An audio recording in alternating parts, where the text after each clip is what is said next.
Hello, everybody, and welcome back to the Ubumfa pod, where we talk about movies and football, and at this point, still theoretically other things, but just those two for now. We have done our NFC pod. We have talked about what's going to happen there, not what we think is going to happen, what actually is going to happen, and now it's time to carry over that knowledge and that wisdom to the AFC, which I think we both agree should be a bit more interesting, a bit more to chew on this year. Yeah, we unfortunately lost a member. It's old Andrew and Zach, but God called me. I heard he got arrested. Yeah, God called me from the local prison and said that Josh was being held there. Yeah, I heard he got arrested for trying to rob a football player or something. Oh yeah. The call, it was like a San Francisco area code, so yeah, kind of crazy. I guess I didn't put two and two together there.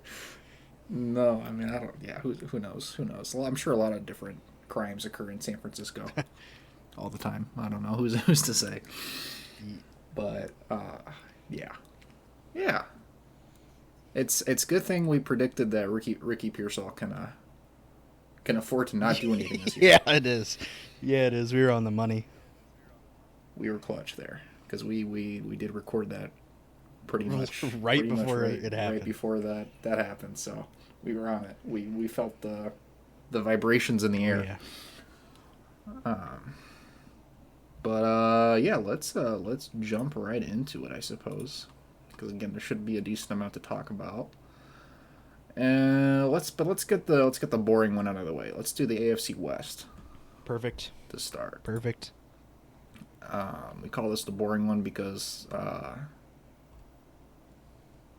there's one good team and three bad ones. That's a good way to put it. That's a good way to put it.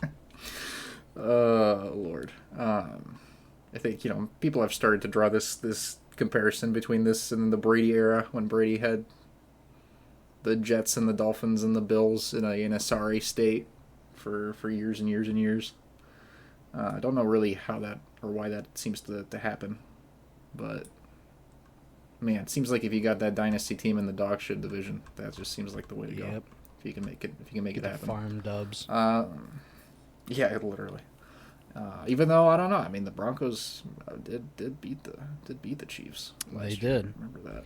That's true. I do remember that. They were beating all the top teams last year: the Chiefs, the Vikings. Oh yeah. The Bills. Yeah. Three of the best teams in the NFL last year. Three powerhouses. But I guess we should start with the Chiefs. You might have heard they won the Super Bowl last year. Heard that on this podcast that they were going to. You did. You got the inside scoop. They had a shakier regular season than usual. Things weren't going quite as well. Things weren't going quite as smoothly. Things weren't looking quite as effortless as they normally do for the Chiefs in the regular season. But then the playoffs came around and none of that mattered. They got into the dance, and Travis Kelce and Patrick Mahomes and Andy Reid and Steve Spagnuolo were all just on a tear, knocked off every team in their way, and won a Super Bowl. So like clockwork. Yeah. Despite I think otherwise this would be an easy team to just say we don't really have to talk about them at all because they're the Chiefs and there's not really anything to project with them. We're just going to assume that they're going to basically be one of the best teams in the NFL, at least when it matters. And but they did do some interesting things this offseason. They lost some players on defense. They lost to the Titans. Snead? Oh yeah, I think that's right. They lost Snead. They lost Gay on the defense. Yep. Didn't lose quite as much on the offense. But then they added Hollywood Brown. Which was a nice signing. Granted, he's hurt, but he'll be back. He is hurt. He'll be back. They pretty much, I think they got him on a pretty good deal, considering he was a first-round draft pick who was never kind of that, nobody was ever really calling Hollywood Brown a bust, just not a super high-end player. Yep. Who, had opportunities. But I mean, even then, when he was with the Ravens, they were not throwing the ball very much. And then, obviously, there was plenty of turmoil going on with the Cardinals as well when he went there. So, kind of a guy who's been around, who, never fully kind of got his shot. This will probably be his best shot, to kind of play that vertical role with the Chiefs that everybody's kind of hyping up. They're going to bring back after kind of moving away from it last year since losing Tyreek. And then they kind of doubled down on that with their draft, taking Xavier Worthy from Texas in the first round. Bills letting them trade up to get him. So insane. Just baffling. Which is just really, really fascinating, especially, again, if Keon Coleman doesn't end up working out, which we'll get to the Bills. But, yeah. And if Xavier Worthy does work out, the whole league is going to be sorry. That's just the reality with a guy like that. It's just interesting for the Bills. Again, we're not talking about the Bills, but for them to be in the position that they're in, to not just confidently pick their guy is interesting. But the Chiefs they traded up to take their guy. They knew who they wanted and they got him. It's an interesting pick. Worthy is an interesting prospect because he obviously has the elite speed, broke the combine record, and people are kind of projecting he shows some other skill sets, a broader skill set. He's not just like Jalen Hyatt 2.0 or something. He's a first round talent that maybe can run some good routes, but he's also 160 something pounds. Yeah, and I tend to view that as a pretty big liability in the NFL because it's pretty hard to expect even somebody with that kind of speed. To be able to play in a very physical league. So we'll see how that works out. But then they still have Rashee Rice. They still have Travis Kelce. And it seems like Rice, if something ever ends up happening with his whole incident, probably won't happen until next year. So it doesn't really matter in terms of his availability. They did. They locked up Chris Jones. Is that right? Yep, that's 5 years, ton of money. One of the best in the league in the interior. Absolutely. So no drama like last year with all that. Nope. The Lions don't get a free win. Nope. Week one. They don't. And they signed Eagles legend Carson Wentz, who's going to bring great vibes to the quarterback room. Yep, and they extended trad value legend Harrison Butker. Oh yeah, that's right. And they signed. Didn't they sign?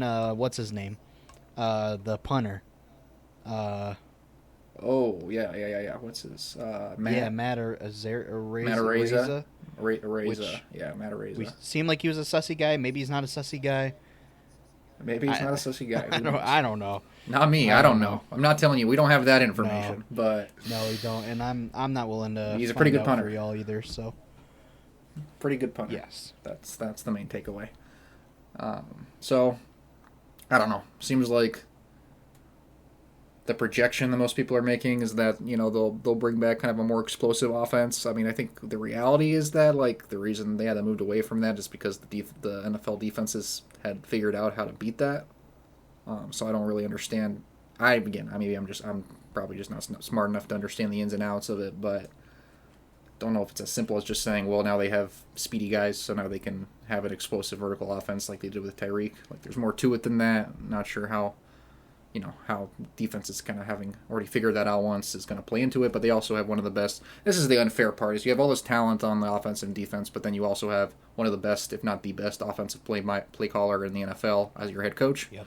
And you have maybe one of the best, if not the best, defensive play caller in the NFL as your DC. So, and I mean, obviously everybody knows, but maybe the greatest quarterback of all time, getting to sling the rock.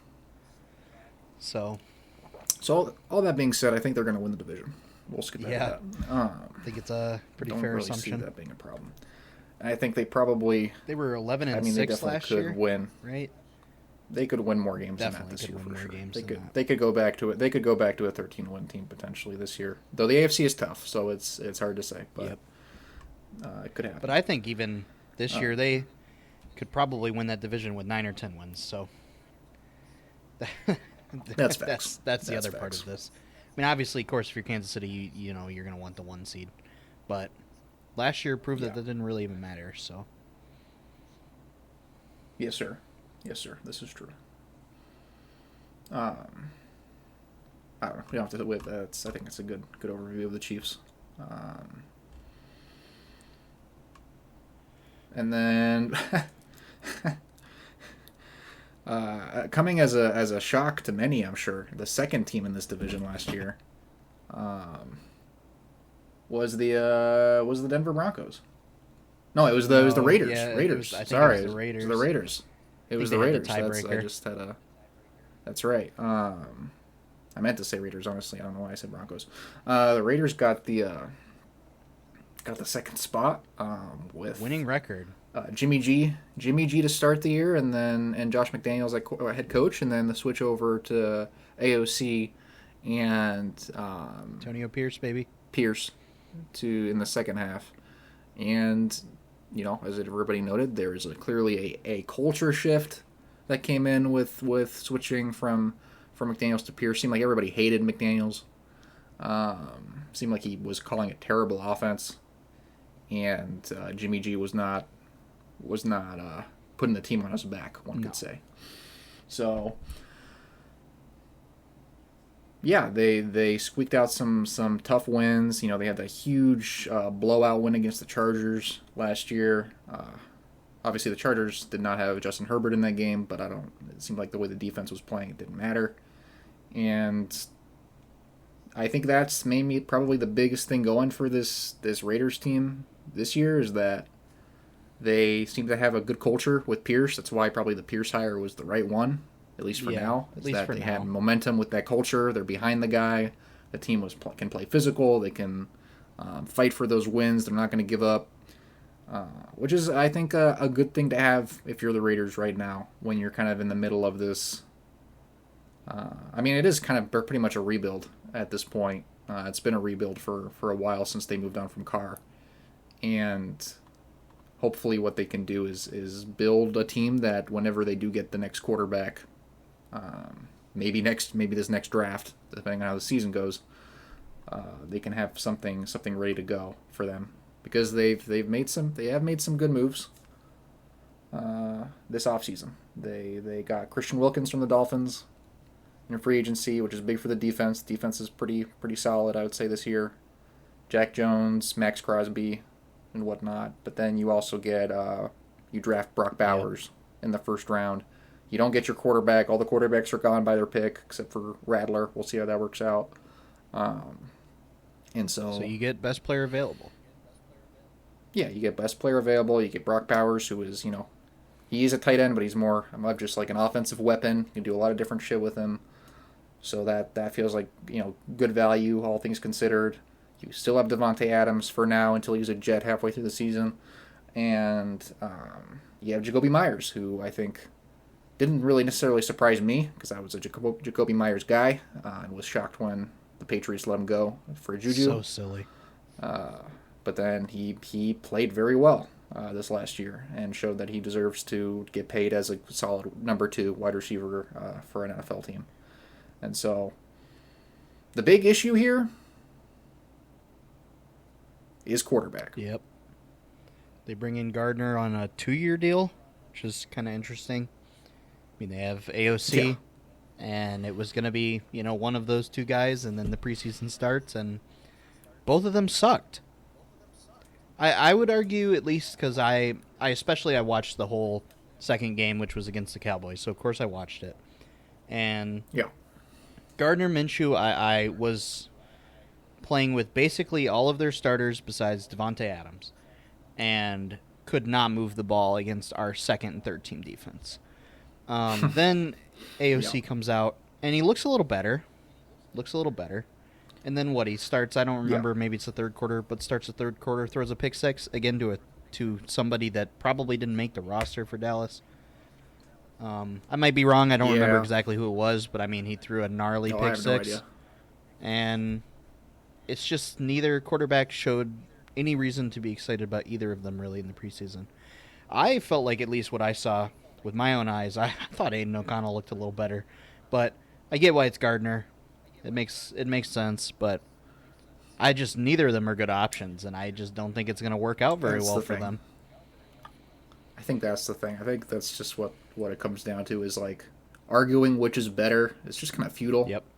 Because when I think about both of them, I'm like, well, they both have things to offer, but they're both inconsistent, which is what you expect from a backup quarterback.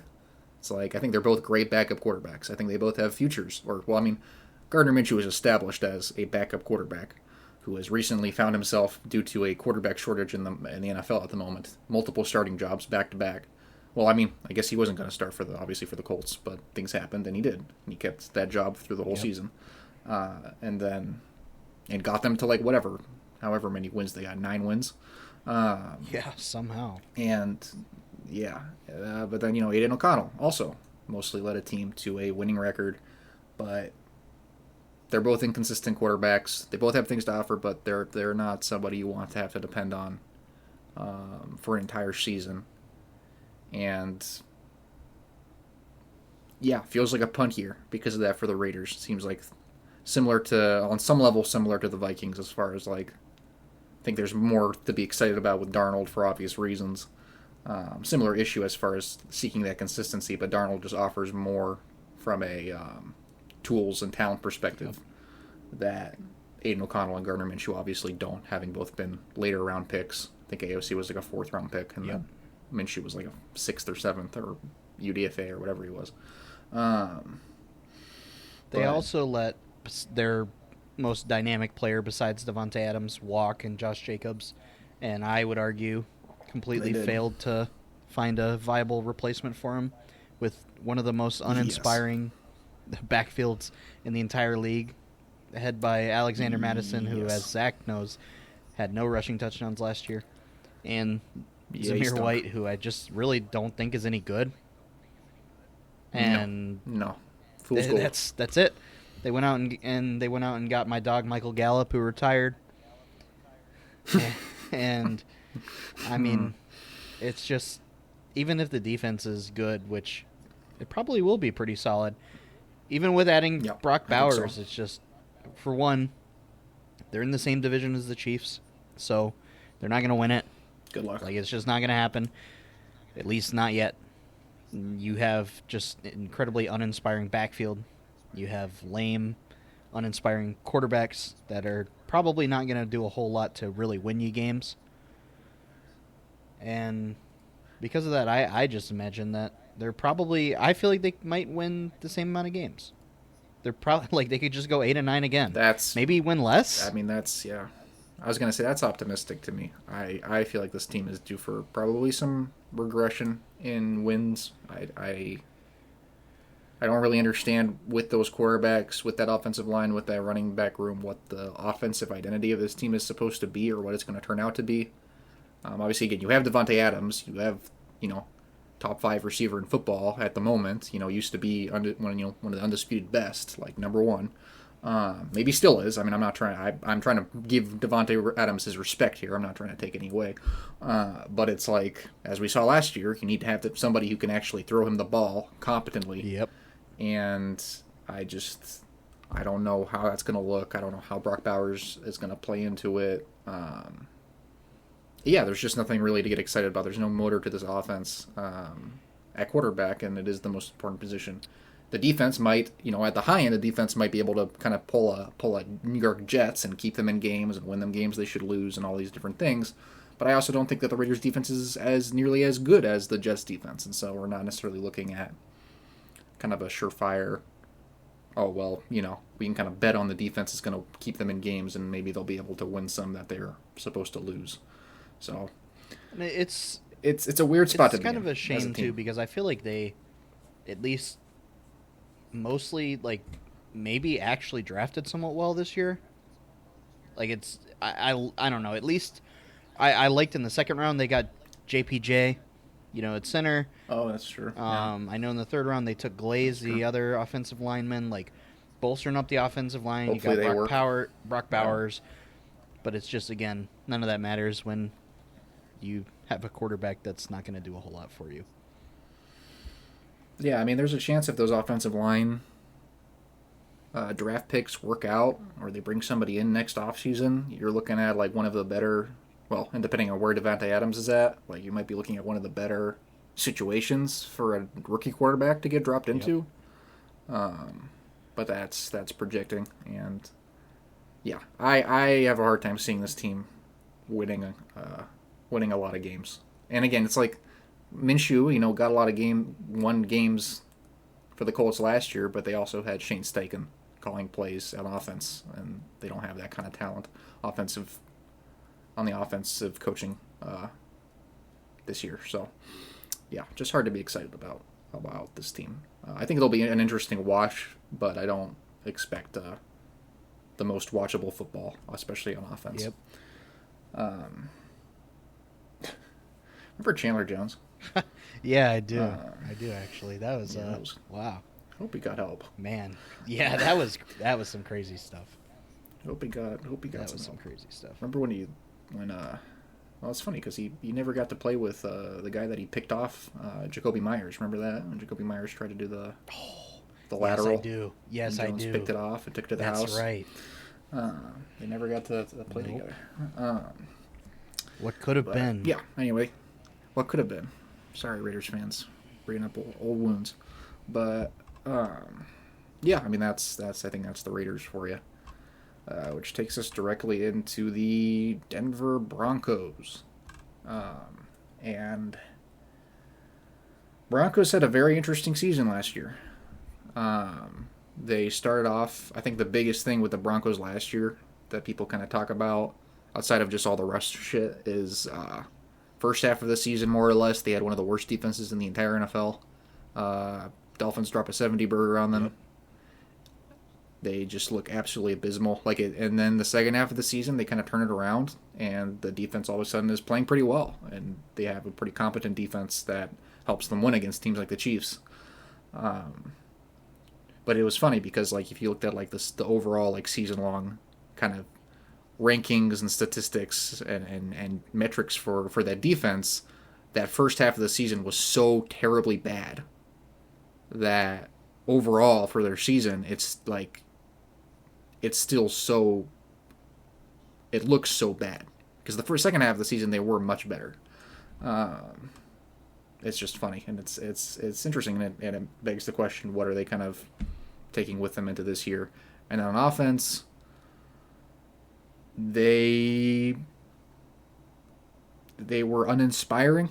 I mean, I think they did okay. I think Russ played reasonably well. Yeah, Cortland Sutton was balling for sure. Had some great catches, some of the best of the year. Literally, so many of the best catches of the year. This is true. He had a lot of really solid catches for them. I mean, that connection makes a lot of sense between Russ and Sutton. Old birds. Seemed like they weren't they didn't have really much of anybody else to throw to. Tim Patrick gets hurt, and he's somebody that they normally lean on. And then Javonte Williams was still just coming off of that injury. Jaleel McLaughlin had some juice, but not a guy that you're probably going to give the ball to too often. And so there's kind of just some clear limitations on what the ceiling of this offense was last year. I think a little bit too much of that blame fell onto Russ. Not trying to be a Russ defender necessarily, but even in I think the Dolphins game is the prime example of he didn't play that bad. It's just he couldn't put up 70 points. Yep. He's not. He's not. I mean, I don't even know if he even got to 30 points in that game, but Russ isn't playing defense, so exactly. It's tough. But then, I watched the Vikings game in person, and I saw him dink and dunk their way into kicking 5 field goals and 1 touchdown, and they won. So it was a lot of that in games, a lot of game management with the occasional Russ deep ball, and in the end, they decided to cut their losses, and figuratively, not literally, they still have big losses because they are still paying Russ $1 gajillion to not play for them. But they said we had enough of the Russ experiment. Sean Payton isn't having any of it. And now we got the Bo Nix era in Denver.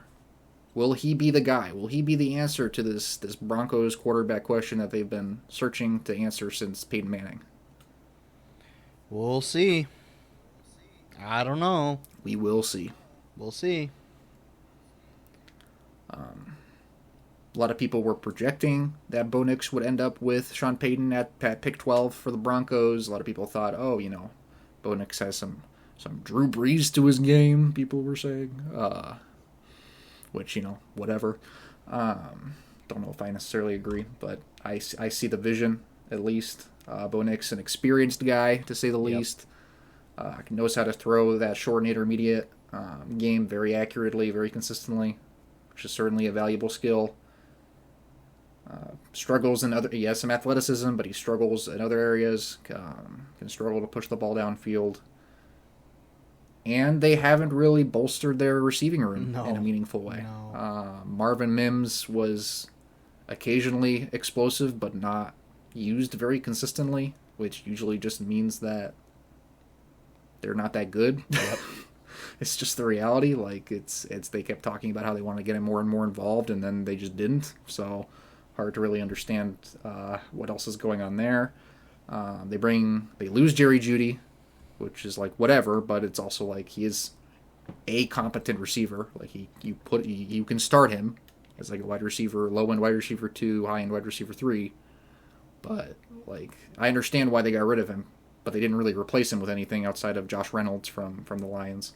Yep. And Troy Franklin, baby. Oh, and I keep forgetting about Troy Franklin because I was pretty high on him going into the draft, and then he got drafted like 2 to 3 rounds later than I thought he was going to, and makes me think that he probably sucks. Yep. Because he didn't. So that's kind of what I've been hearing as well. That happens. It's not even. Yeah, it seems like basically since he went there, I haven't heard a whole lot of good about him, which is a shame. Yes. And even on the defensive side of the ball, not really any big additions there. They don't really have that many superstars. They have Surtain. That's like so it, unless I'm forgetting. It's tough. It's tough, and I feel like so much of this is going to come down to, as it kind of should, because of what they gave up for him, Sean Payton. Yep. I'm sure there's always going to be excuses made for the guy. I think that he frankly should have gotten more out of Russ last year. I think last year was a disappointing season for Sean Payton, more so than for Russ. Yep. And so we're going into this year where you got your guy, and you've been going in front of the mic and basically saying like it doesn't matter that Bo Nix just happened to be the last quarterback available in the first round. He's who we wanted all along. Yeah, whatever. Of course yeah. It's bullshit. It's absolutely bullshit. But prove it then. Show us the mastermind. Show us the move. We're not, and he's an experienced guy. Like you need to be able to use him now. You shouldn't have to develop him. And he looked decent in the preseason, but doesn't matter. We need to see it in a real game. I don't know who they open with, but I don't either. It feels like it pretty much is all kind of hinging on Bo Nix's shoulders. But like you said, it really does all boil down to Sean Payton. And yes, I don't know. I just have this feeling deep down in my bones that he's washed. And I feel like even if Bo Nix is good this year, it might not matter at all because he has very little around him. And even less on the other side of the ball. And again, they're in a division with the Chiefs. Yes. I mean, if you're asking me personally, like, Bo Nix to me, unless he develops into, I don't love this comparison anyway, but unless he develops into, like, a Tua, Drew Brees level, like, accuracy, quick game, timing-based shit, and Sean Payton can create the offensive scheme for that. But again, they don't have Tyreek Hill, they don't have Jalen Waddle, they don't have any of those guys. I just don't see, like, if this is an arms race, Bo Nix is not at a level that you're competing with Justin Herbert, let alone Patrick Mahomes. And so, like, I don't know.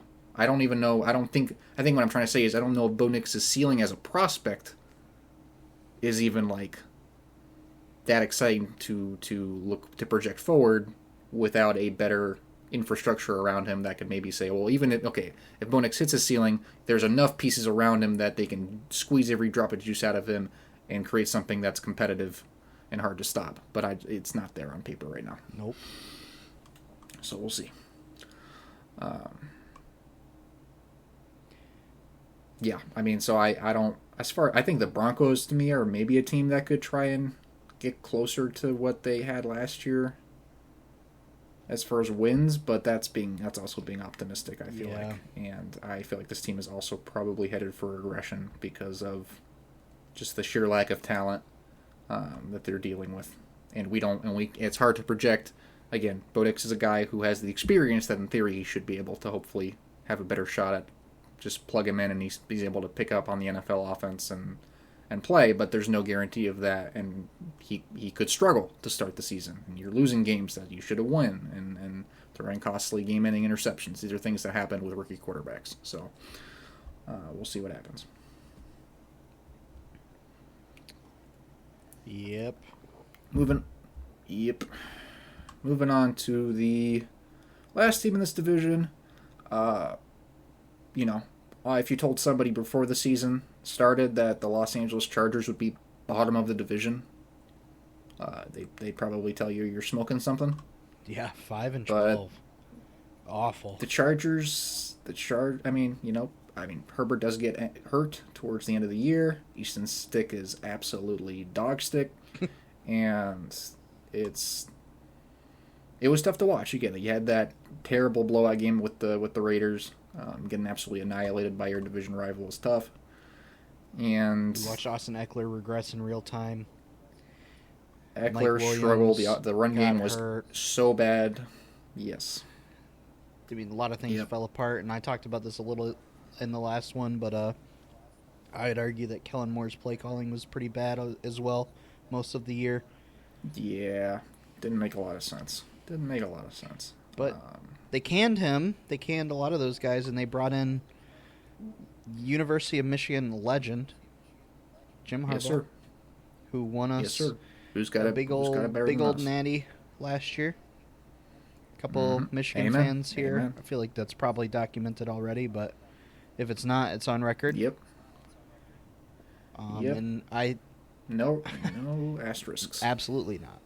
And I think Jim Harbaugh, he's obviously was a great college coach. He's been a good NFL coach. But Indeed. Considering how different this team looks this year than last year, I think this is the worst situation he's maybe ever walked into. Yes. I think both of us are maybe just me, but relatively optimistic on, I guess, the long-term prospects of having Jim Harbaugh as your head coach.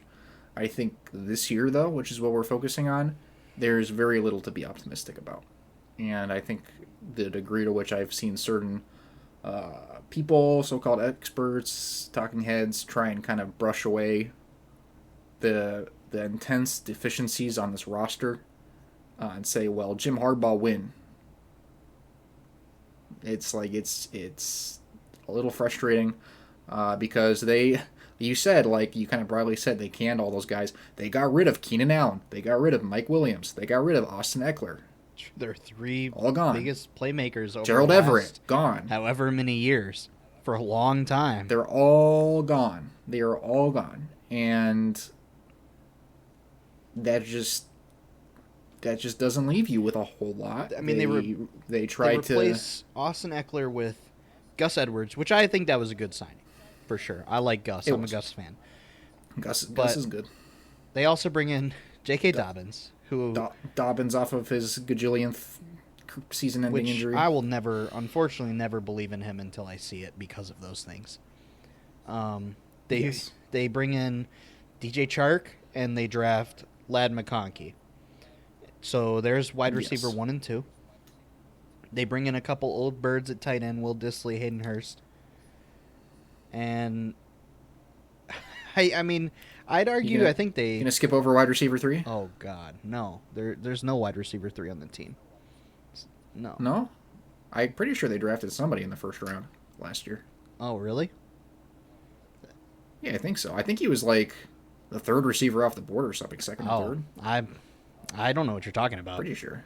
Completely forgotten about this. I just know that the Vikings got Jordan Addison after that guy. I remember that guy. Like I remember him. I remember like Zay Flowers. He was pretty good. I remember a lot of those receivers taken last year that were pretty good. But I don't think they took one. I never heard about, the guy they took if they did take one. So. Interesting. Well, anyway. They also signed Will Disley. I don't remember who said that. From the Seahawks, the tight end.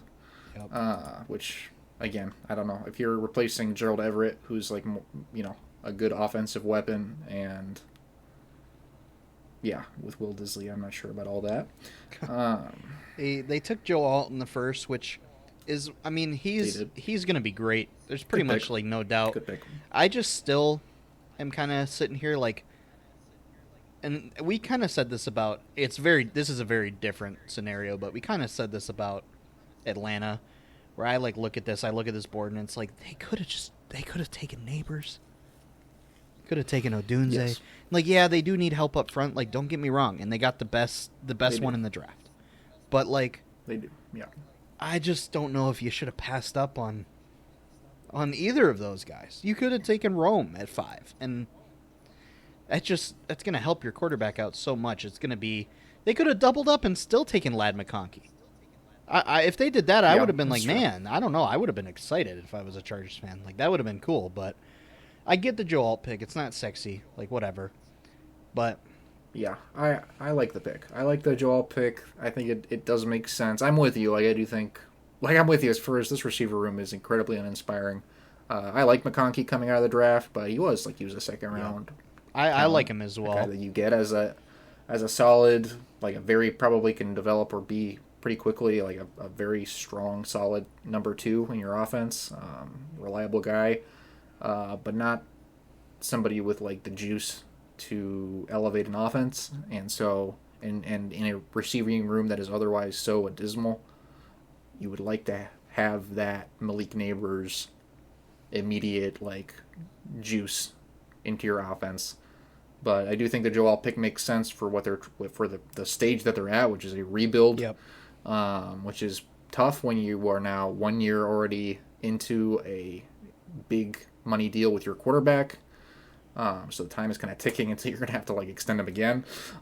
It's tough there, but that's down the road.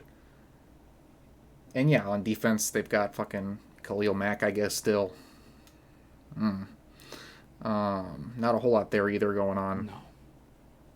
So this is not a good team. This is not a good roster. They have Justin Herbert, who is he's his own conversation. I think people kind of say, well, he's a top 5 talent in the NFL or has the capacity to be there, and I agree with that. I don't know. I guess I agree that sometimes Herbert can get too much hate, but I also think that he gets too much praise sometimes because, all of these people that praise Herbert in general also, the last few off seasons have projected this Chargers team to play well and to do well, and they end up losing games. And you can say, well, those games weren't lost because of Herbert, but they definitely sure as fuck weren't won because of him either, were they? And there were plenty of times where he gets the ball at the end of a game, has to march on the field and score to win it, and he doesn't. Yep. And this is with Keenan Allen. Yeah, with Mike Williams, with Austin. It's with Mike. Yeah, and obviously they didn't have Williams for a lot of the year last year, and that's hard because you definitely value that contested catch guy in those situations. But I think it's kind of tough when you have a guy who's always flashed that top 5 upside, and I guess throughout his career, we're saying he's never actually had the team to compete, really. And he made it to the playoffs once, and they got embarrassed. Yep. By the Jags. You got your defense got 4 picks, and on Trevor Lawrence, and then it all falls apart. And so it's hard to have this guy who's kind of trapped here, who knows how long it's going to take with Jim Harbaugh to get to that point where this team is built and ready to compete with this top 5 talent at quarterback, who apparently is not capable at this moment with the talent he's had the last few years to elevate his team to compete when there are those deficiencies, or even when, again, The roster has never been as deficient as it is right now. So it's a tough one. Hard to imagine them. I think because it's Jim Harbaugh, I do think they'll win more games than last year. I do think that. But I don't know how. I don't think projecting playoffs for them makes any sense. They could very well just only win 5 games again. I feel like that's true. That is not out of the realm of possibility. Obviously, assuming you have a healthy Herbert the whole year. I mean, you'd hope he could win you more than 5 games, even with not much around him. But I don't know. It's a pretty dismal roster, like we've said over and over again, and they're not there yet. It's going to take a while. No, they've got some. Yes, they need a couple more pieces of the puzzle here. Exactly. Yeah. So I think that takes us to. Well, we have to. Yeah. Let's talk about how we think this is going to shake out in the division. It's a tricky one after the Chiefs. It's a lot of, like we said, it's one good team and 3 bad ones. And I think it's just harder to project bad teams because it's hard to project what's going to end up tipping the scales. I think I'm personally going to go Chiefs, Chargers, Raiders, Broncos. Interesting. I think that's what I'm going to do. Broncos and Raiders are close for me. Same way they were last year.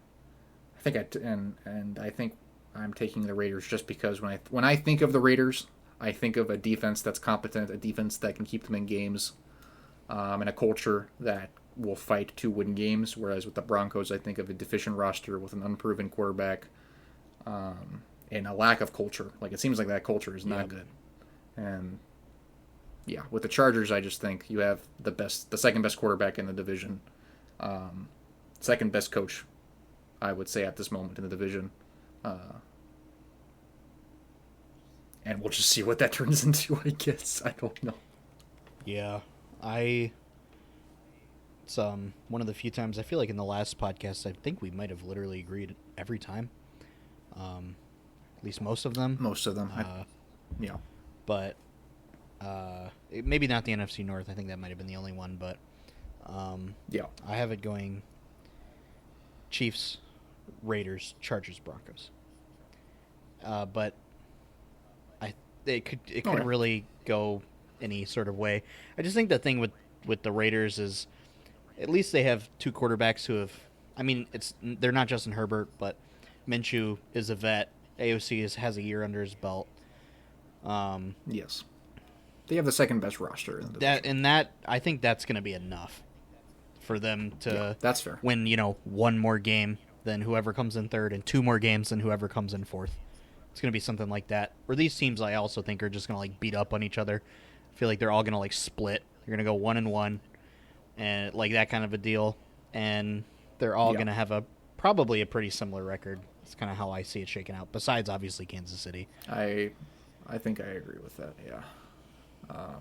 Yeah. I think me giving my version of giving Jim Harbaugh a vote of confidence is saying they won't sniff a wild card spot, but they will manage to get second in the division. I think that's me giving him some faith over some of these other teams. But that's the AFC West.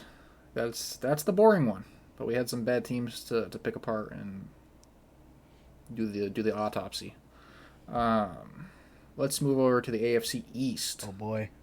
Which is a juicy interesting one. This year. It's 3 good teams and a bad one. Yeah.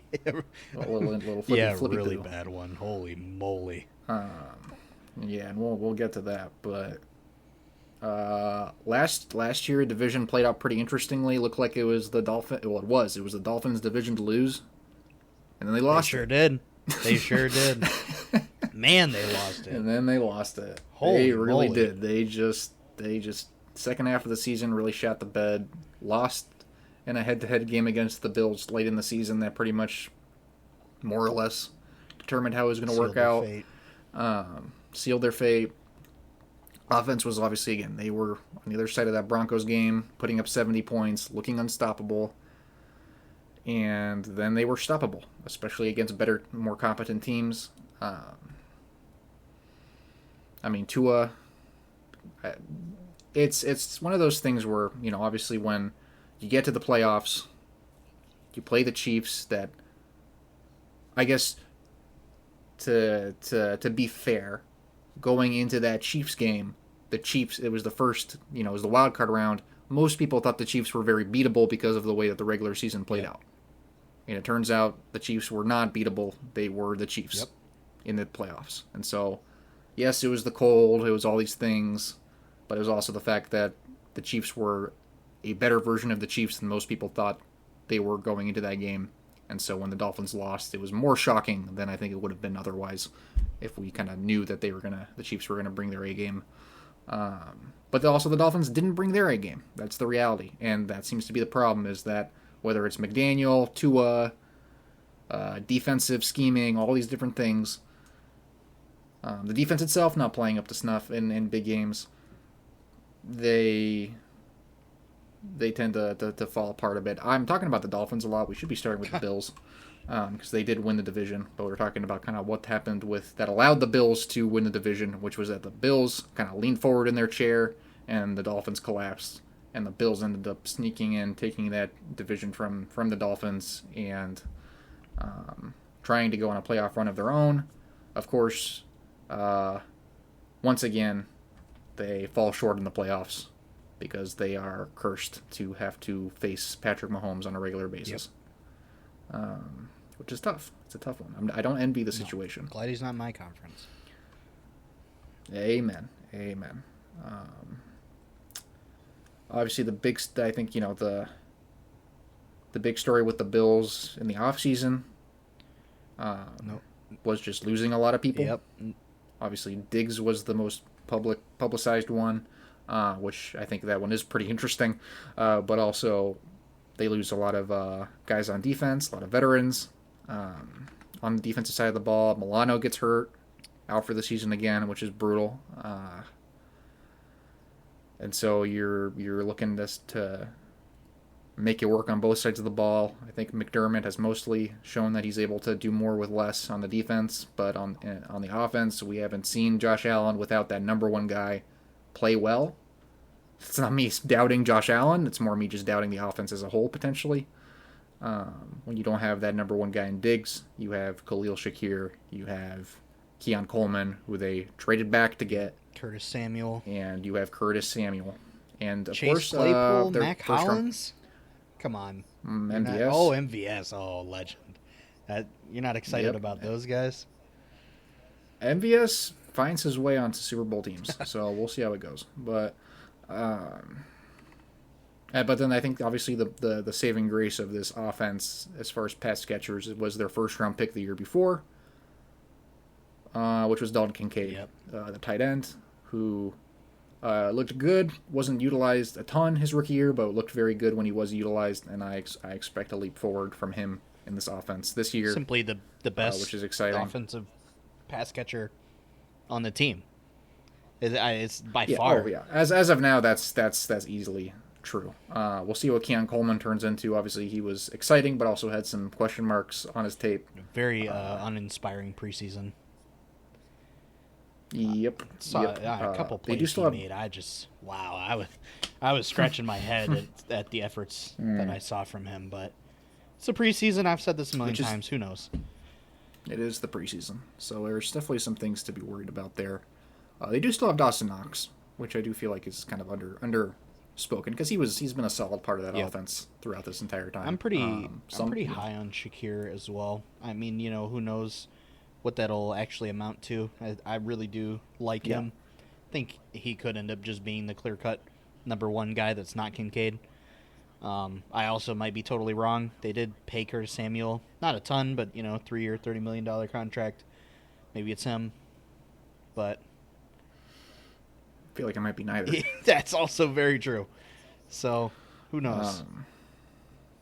Who knows? It'll be interesting to see. I mean, the other thing with the whole Diggs element is that they fired the offensive coordinator last year, bring in the other guy. The offense doesn't really miss a beat. I mean, the offense was good before they fired the offensive coordinator, which is kind of a funny thing. But then they bring in a new guy. The offense is a little bit more. They're winning more games, I guess, however you want to put it. The offense was still very good. They didn't regress at all. And Diggs started to get used significantly less in the second half of the season, which tells you to some extent that they were kind of looking at that and saying, maybe, okay, we don't have to feed Diggs every game in order for this offense to still work. Now, I do think when you get to the playoffs, you're going to want that number one guy. Now, Diggs did have like an extremely costly drop in the playoffs. Yep. Last year. We all remember that deep ball. Oh, yeah. And then he was so butthurt about it that he left. I don't know. As a Vikings fan, I have a lot of opinions on Stephon Diggs. And I think having to watch the Bills fans go from, no, he's not like that here. He loves to be here. Diggs isn't a diva. He was only a diva on the Vikings. To, he goes to the Texans, and all of a sudden the Bills fans were like, haha, good luck, Texans fans. And it's like, yeah. Diggs played well for the Bills. It's not like he didn't, but it's like, there does seem to be some of what you're getting, and we'll find out. I don't really project it to be an issue with the Texans. Obviously, we'll get to the Texans, but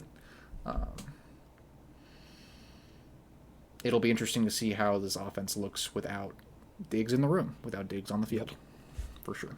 Big question mark there. Yeah, and again, on the defense, I expect them to probably still be decent, even though they lose a lot of guys. Yeah. I think if they have all those guys, they're probably a top-end defense. Without them, they're probably a middle-of-the-road competent defense. Matt Milano is really going to hurt. Maybe he comes back, but that's going to be such a huge loss. They lost Tre'Davious White, right? They lost Poyer. Yep. It's a lot of big names. Big names. Yes, sir. And so, all that being said, I still expect them to be very competitive this year. No reason not to. Josh Allen is the second best quarterback in the NFL. Pretty easily to me. And, can do things offensively, we can say, like, Patrick Mahomes can't do all the things physically that Josh Allen can do. That brings a level of dynamism to the offense. So, I still expect them to be easily a playoff team and could still go on a run. They're trying to keep that Super Bowl window open, and we'll see if they can. Yep.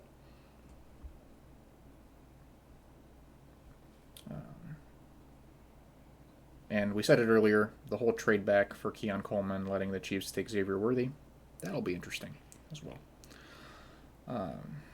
But moving on to the Dolphins, like we said, talked about it a bit already. Started off looking good, struggled to win against good teams, collapsed, get bounced in the first round of the playoffs to the Chiefs.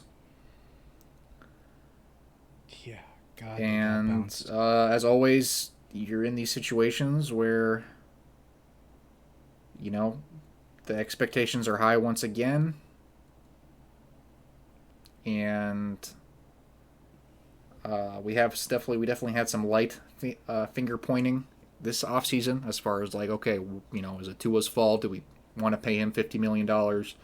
Is it McDaniel's fault? Is it Vic Fangio's fault? He leaves to go to the Philly because they just didn't fuck with him on the defense there.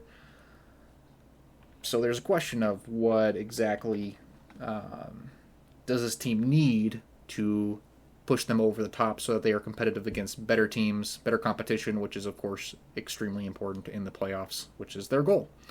And so it's a lot of the same, I feel like, for this Dolphins team. They extend Waddle, they extend Tua, they restructure Tyreek. They extended Mostert, that's right. Brought back Barrios, who was a decent pass catcher for them. And River Craycraft. Oh, yeah. I'm seeing here. Jonnu Smith, baby.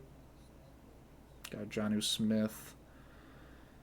They lose Christian Wilkins, like we said. They lose Van Ginkel, who was very good for them last year. They were But at the same time, were the team who got Jordan Poyer. that's right. They It's did a get nice Poyer. signing. That's They true. brought in Calais Campbell, whatever that's Yep. worth. That is worth something. Neville Gallimore, sure. An old Dallas player. It's the only reason I'm bringing him up. Brought in Shaq Barrett. Yep. They drafted Darius Rush. Yep. Right? Yeah, I think so. Let me pass rusher. See. Which is good because it's definitely... Oh, they got Chop Robinson. Chop. That's right. They got Chop. That's my bad. Yeah, they got Chop Robinson, which definitely an interesting pick. Could work out for them. Yep. I think they were the team that took Jalen Wright. Which more speed. I definitely like him. I just think it's kind of a shame that's where he ended up, but because HN seems like he's going to be a beast, and my eternal dog Raheem Mostert is staying for at least 2 more years. Ageless wonder. Seems that way. Especially when you don't play for like 3 years, I guess that helps. Yeah, I suppose. And they brought in NFL legend Odell Beckham Jr., who rumor has it might not even see the field. Seems like he hasn't worked out all off season. I think he's hurt. I'm not going to say anything else about Odell. Very cool. Yeah, so it just feels very... I think that we're at a point now that we need to see... I think we've gotten the proof of concept for this offense, for this team as a whole, but we need to see a true successful application of it, because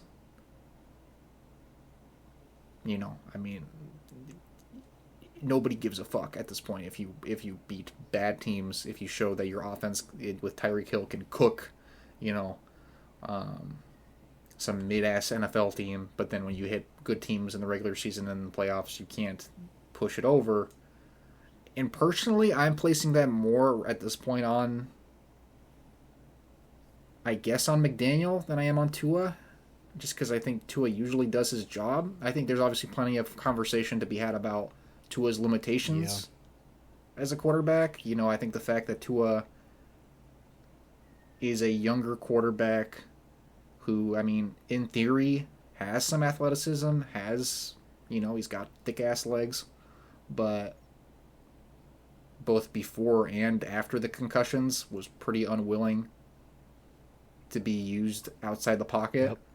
Like, it's a pure in-pocket timing-based offense, and I think that obviously creates issues when things break down, when things don't go over according to plan. And in the playoffs, if you can't get out of the pocket and throw a nice ball to Tyreek downfield or something, it's hard to project you to go too far compared to some other teams. I think the thing with Tua and this roster is it's like the defense is worse, for sure. They lost a lot of their big guys. I think it'll still be probably pretty all right. Still have Ramsey, but the offense stays pretty much the same. But I just think if you pay Tua a ton of money, and I guess I don't know what else you do, but if you just slot in another quarterback into that room that's maybe just even a tiny little bit better than Tua, a tiny bit more athletic than Tua, everybody would be saying this team is going to win the Super Bowl. Yes. And obviously it's not that easy. No. Which is why I get it. I get why they, extended Tua. It makes sense. But I get what you're saying with Mike McDaniel as well. I think it falls on both their shoulders. But I just think the thing that, until we see otherwise, that's going to really hold this team back is Tua. Because what other quarterback has a tandem like Tyreek Hill, Jalen Waddle, Devon Achane, Raheem Mostert? Just so much speed and ridiculous athleticism. Where, I don't know, Tua doesn't really he shouldn't really in theory have to do that much to get those guys the ball. And I don't know. Yeah, true. Yes, I think that's true. I would say again, it's hard because it hasn't been translating to important Yeah. wins. But the offense is productive, Yes. and that is, yes, it's McDaniel. It is Tua though. I think that's where I try and I draw the line at there are limitations to Tua's game, but also I think that there are things that Tua does as a quarterback that really not that many players in the NFL True. can do, and because he's not the guy who makes the extremely wow throws out of the pocket or even just insane deep balls or something and he does throw deep balls, but not like somebody like Josh Allen. People talk about his limited arm, all these different things, and maybe I sound like a hypocrite because of how I talked about Bo Nix, but like he is often doing his job, and we are seeing the results of that. It would be different if they had Tyreek and Waddle and all this infrastructure, and they weren't even a top half. They were like a middle of the road deep offense, right? Like they were okay. Like they put up middle of the road numbers, but they put up top of the league passing numbers every year. McDaniel's been there, and yeah, it's just the question of why does that not translate into wins in important moments. What is it that's breaking down? And so we'll see. It feels kind of make or break. I think there's going to be a lot more intense finger pointing if things go similarly this year. And I mean, Tua's only 26. You'd hope he's just going to get better. He's, further away from all of the concussions and whatnot. Maybe he'll be willing to be a little more athletic, get outside the pocket a little more. I'd love to see it. And if maybe that's all it takes. That might be really all it takes for this team. Yep. Yes. I think an interesting comparison is somebody like Brock Purdy, who I think does a lot of similar things to Tua, but is able to get outside the pocket and make plays himself, both with his legs and I mean, Purdy is an underrated athlete still, somehow. Yes. And he uses it in ways that are similar to somebody like Mahomes, where it's not like he's going to run all the time, but when he runs in big games, it counts and makes a difference, gets those first downs when you need them, which you just don't have that with Tua pretty much at all. So it's tough. I think it's an offense where it's there's plenty to be excited about inherently, but also we kind of know we need to see the right types of wins in order to shift on this team. Yep. Which takes us to a team that does still have quite a bit of real hype around it, which is the New York Jets. Oh, boy. Don't need to talk too much about last year for obvious reasons. Yep. Because not really sure how much of last year translates into this year. No. The defense should be about the same. If they can fucking get that man Hassan Reddick on the field. Hassan Reddick, which this saga, I guess we can even just start with this because I don't even really need to review what happened last year for the Jets. It doesn't matter. They lose Bryce Huff to the Eagles and they replace him with Hassan Reddick from the Eagles. Except they can't seem to get a contract done with him. Which if you can't do that, why did you trade for him? Yes, and at this point, and again, I haven't heard anything about what number he's looking for, what the Jets are offering him, any of that stuff. You are an all-in team. Mm-hmm. It's not. There's no two ways to look at it. You are an all-in win this year or next team. Absolutely. I mean, I'm looking at these. Pay him whatever the fuck he exactly. wants. I'm looking at these additions, and they're all. Basically, all of the big ones are one-year deals. I mean, they go and get Mike Williams, 1 year, $15 million. They go and get a couple. I mean, John Simpson's a 2-year deal. Tyron Smith, 1-year deal. Yes. Which that's all help up front, which Aaron Rodgers absolutely needs. Good. But they had a good offseason. Yes, they did. They did. I really like the signing of Mike Williams. I think that is so. If that pans out, might be one of the best signings of the entire offseason. It could be for them. What if Alan Lazard wasn't fucking dog shit? Yes. Mike Williams is a proven player who has dealt with injuries, but especially when you have somebody like Aaron Rodgers who will be able to get him the ball. Yeah. I think that's just the thing is like, and it's where it's hard because we're kind of repeating like it's so hard to have pretty much a year that doesn't mean anything, right? Like to be able to say we can't even talk about we have no new data on Aaron Rodgers. We have no new data on how this offense is going to work with Nathaniel Hackett still there. Obviously, much has been made of, oh, well, Aaron Rodgers is really going to be calling the offense because he does so much, playing at the line, which is, somewhat fair, but it's in theory, which is again all we were talking about last offseason, is in theory, Aaron Rodgers should just be able to make it all work. If he has the protection, which is what they really invested in this offseason, good job. You draft a guy. Which one did they get?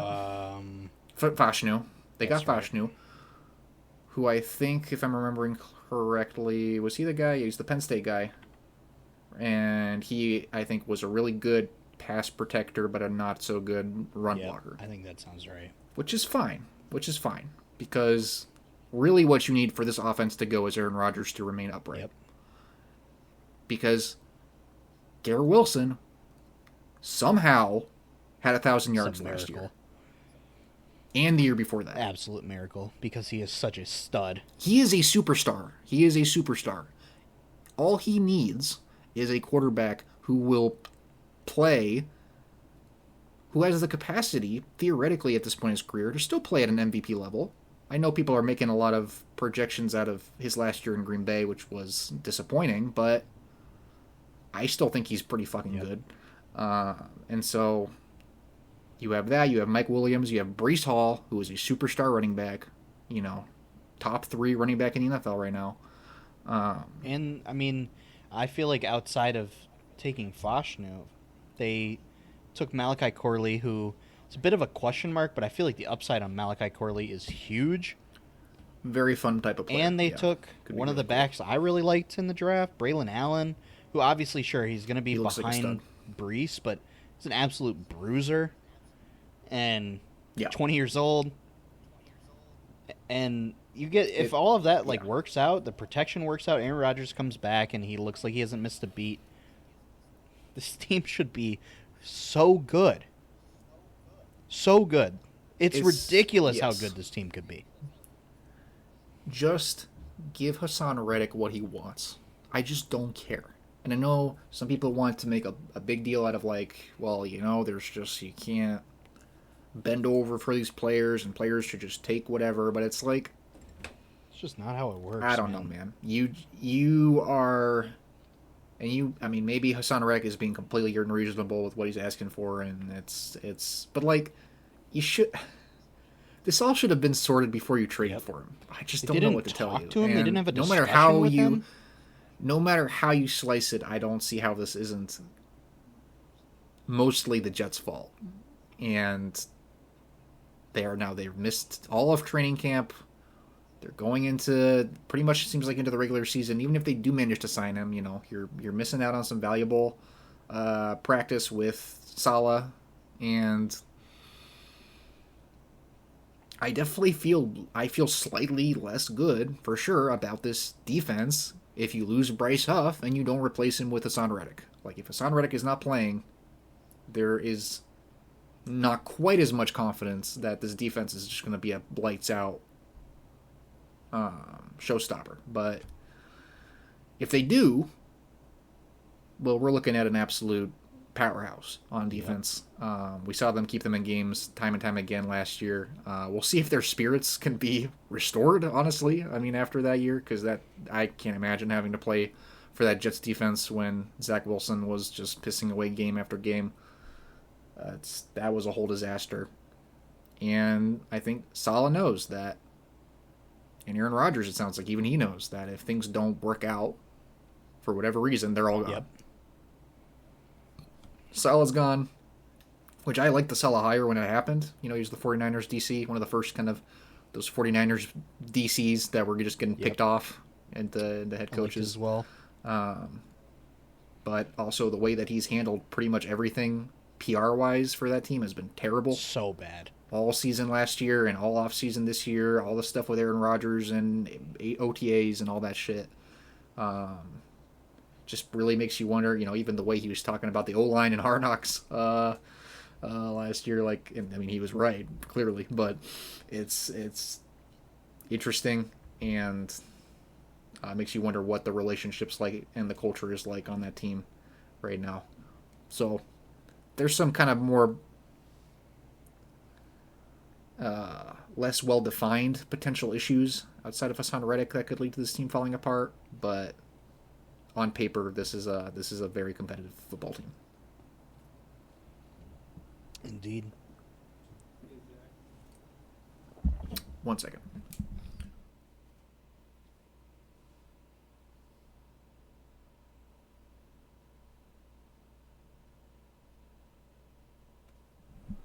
Okay, sorry. Just have to cut that out.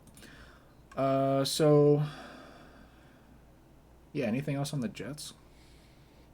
Nope. It just feels like a big question mark. It's like, I think out of every team in the league, this is possibly the highest ceiling. That's how I feel about them. And I was very high on them last year on the podcast, and I thought I had every right to be. And what happened happened. You can't help that. Yes. But yeah, you're right. Like you said, obviously the Reddick thing is a big deal, but who knows? Like you said, what the culture is going to be like, how the players are going to be on board, and if something, God forbid, happens again this year, some sort of big injury, I feel like it's over. I mean, it's over. It's going to derail, and full giant rebuild next year. So we'll see.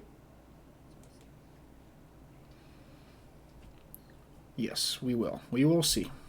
All right, let's move along to the bad team in this division, which is the New England Patriots. I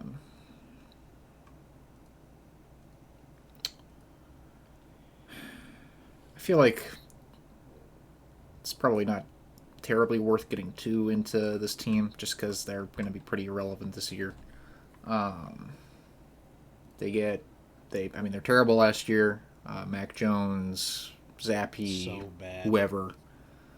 Just some of the worst quarterback play we saw last year, in a year with a lot of quarterback play. Bill O'Brien was not putting it together for them there, and yeah, they did not look good. It's Bill Belichick's last year. He's gone. They have the succession plan in place for Gerard Mayo as the new head coach, defensive guy, just like Belichick, and then you get a new GM. You separate those roles out, and what do? They get Jacoby Brissett to be their kind of 1 year, $8 million deal, just a few $1 million less than the Darnold deal for kind of a similar role. You extend Ramondre. Yep. Which I think was a good signing, for sure. Good deal.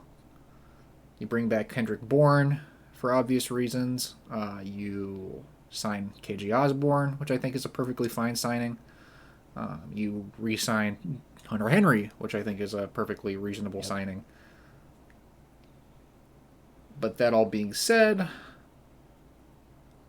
none of that is like, oh yeah, this team, like, I say all of those things, and like Ramondre Stevenson is the only one of those signings that's like a signing that a competitive team would make. 100%. Right. Everything else signals we're trying to tread water here as best we can, or at least not run out of air underwater. And I mean, we saw in the preseason, the big question mark was the offensive line. The offensive line looks terrible. So they put in, even though May kind of looked like the better quarterback, they're putting in Brissett, which I think is smart. Drake because May doesn't need to take a beating like that. We don't need Drake May. Drake May doesn't need some season-ending injury from getting hit too many times. Especially, I don't know. I've had this this feeling deep down that he's going to be really good. I feel the same way. I think I was excited about May going into it. He was honestly my QB2 in the draft over Daniels. He goes third to the Patriots, and the Patriots also draft Polk at the back end of that receiver run, start of the end of the first, start of the second. I like Polk as a prospect. I think he was kind of a solid round 2 wide receiver, and that's where he goes. I think it is telling that the Patriots decided. I think they traded back a little bit as well when they took Polk, and I think the fact that they decided to take Polk at a pick that was at the high end of the receiver run. I think he was kind of a guy that you could safely say probably wasn't going to be taken ahead of some of those other guys, and so. But they say, hey, we're ready to take this guy at this pick. He's a solid guy, and I think he is somebody that I will be until they maybe get that elite number 1 guy in there. Probably Drake May's go-to very quickly, and that's what I've heard so far is that he's been the most consistent and exciting wide receiver in that room. They also get Javon Baker later on. He's been more kind of hot and cold, is what I've heard out of him. So we'll see if he can kind of put it together a bit more as that vertical guy. And they still have Pop Douglas. They get Antonio Gibson. Oh, yeah, that's right. Who cares? Yeah, it's just like, who the fuck cares about this team this year, man? There's just like nothing to give a shit about, especially if May isn't even playing. I think Brissett can be a perfectly serviceable backup bridge guy. Absolutely, but he's just going to get crushed all year. This is not a football team that anybody is intentionally turning on to watch right now. So yeah, I think it's going to be bad. I think it's going to be 13 last year, and I have a feeling they're going to have the number 1 overall pick again next year. I think that is certainly a possibility for this team, and especially if Brissett does actually start all year. But even if Drake May does, he's going to get killed, so it's not going to matter. I mean, he's just... they're doomed. I mean, and I think most people knew that this was going to be a year kind of like this, but I also just... The bits and pieces I've seen of Gerard Mayo talking to the press, I don't know, man. I mean, I don't know if this is going to work out for them. I mean, we haven't seen any, seen any games yet, but what I've seen, I don't know. They also lose Matthew Judon. Yeah, which that's pretty big. I think the thing is, the defense I thought played pretty well last year with Belichick. I thought that if everything had remained more or less the same, I think they were probably going to be a pretty good defense this year, which projected kind of, okay, maybe not number 1 overall, maybe that top 5 pick range is what we were looking at, maybe top 10 if they really, really put it on, but they lose pieces on defense that I think are important, and I think that leads to, and also we'll see how good Gerard Mayo can kind of carry the torch as a play caller. I just simply... Yeah, there's just a lot of really, really big question marks for this team. Nothing in this team feels solid, settled. That's the identity of the team. You assume with Mayo the identity is going to lean more defensive, but we'll see how effective that is compared to previous years. And I just look at these other teams, and I feel like there's so few I would bet on being worse than them. Yeah, I think that is fair. I think if we're ranking quarterback rooms or starting quarterbacks plus offensive lines plus I guess offenses as a whole, it's hard not to put the Patriots pretty much at the bottom. And yeah, again, tough to get excited about anything going on here. Hopefully the new GM and the head coach and Drake May, maybe Polk, can serve as an initial new... If all those pieces work out, okay, you have some kind of foundation, but...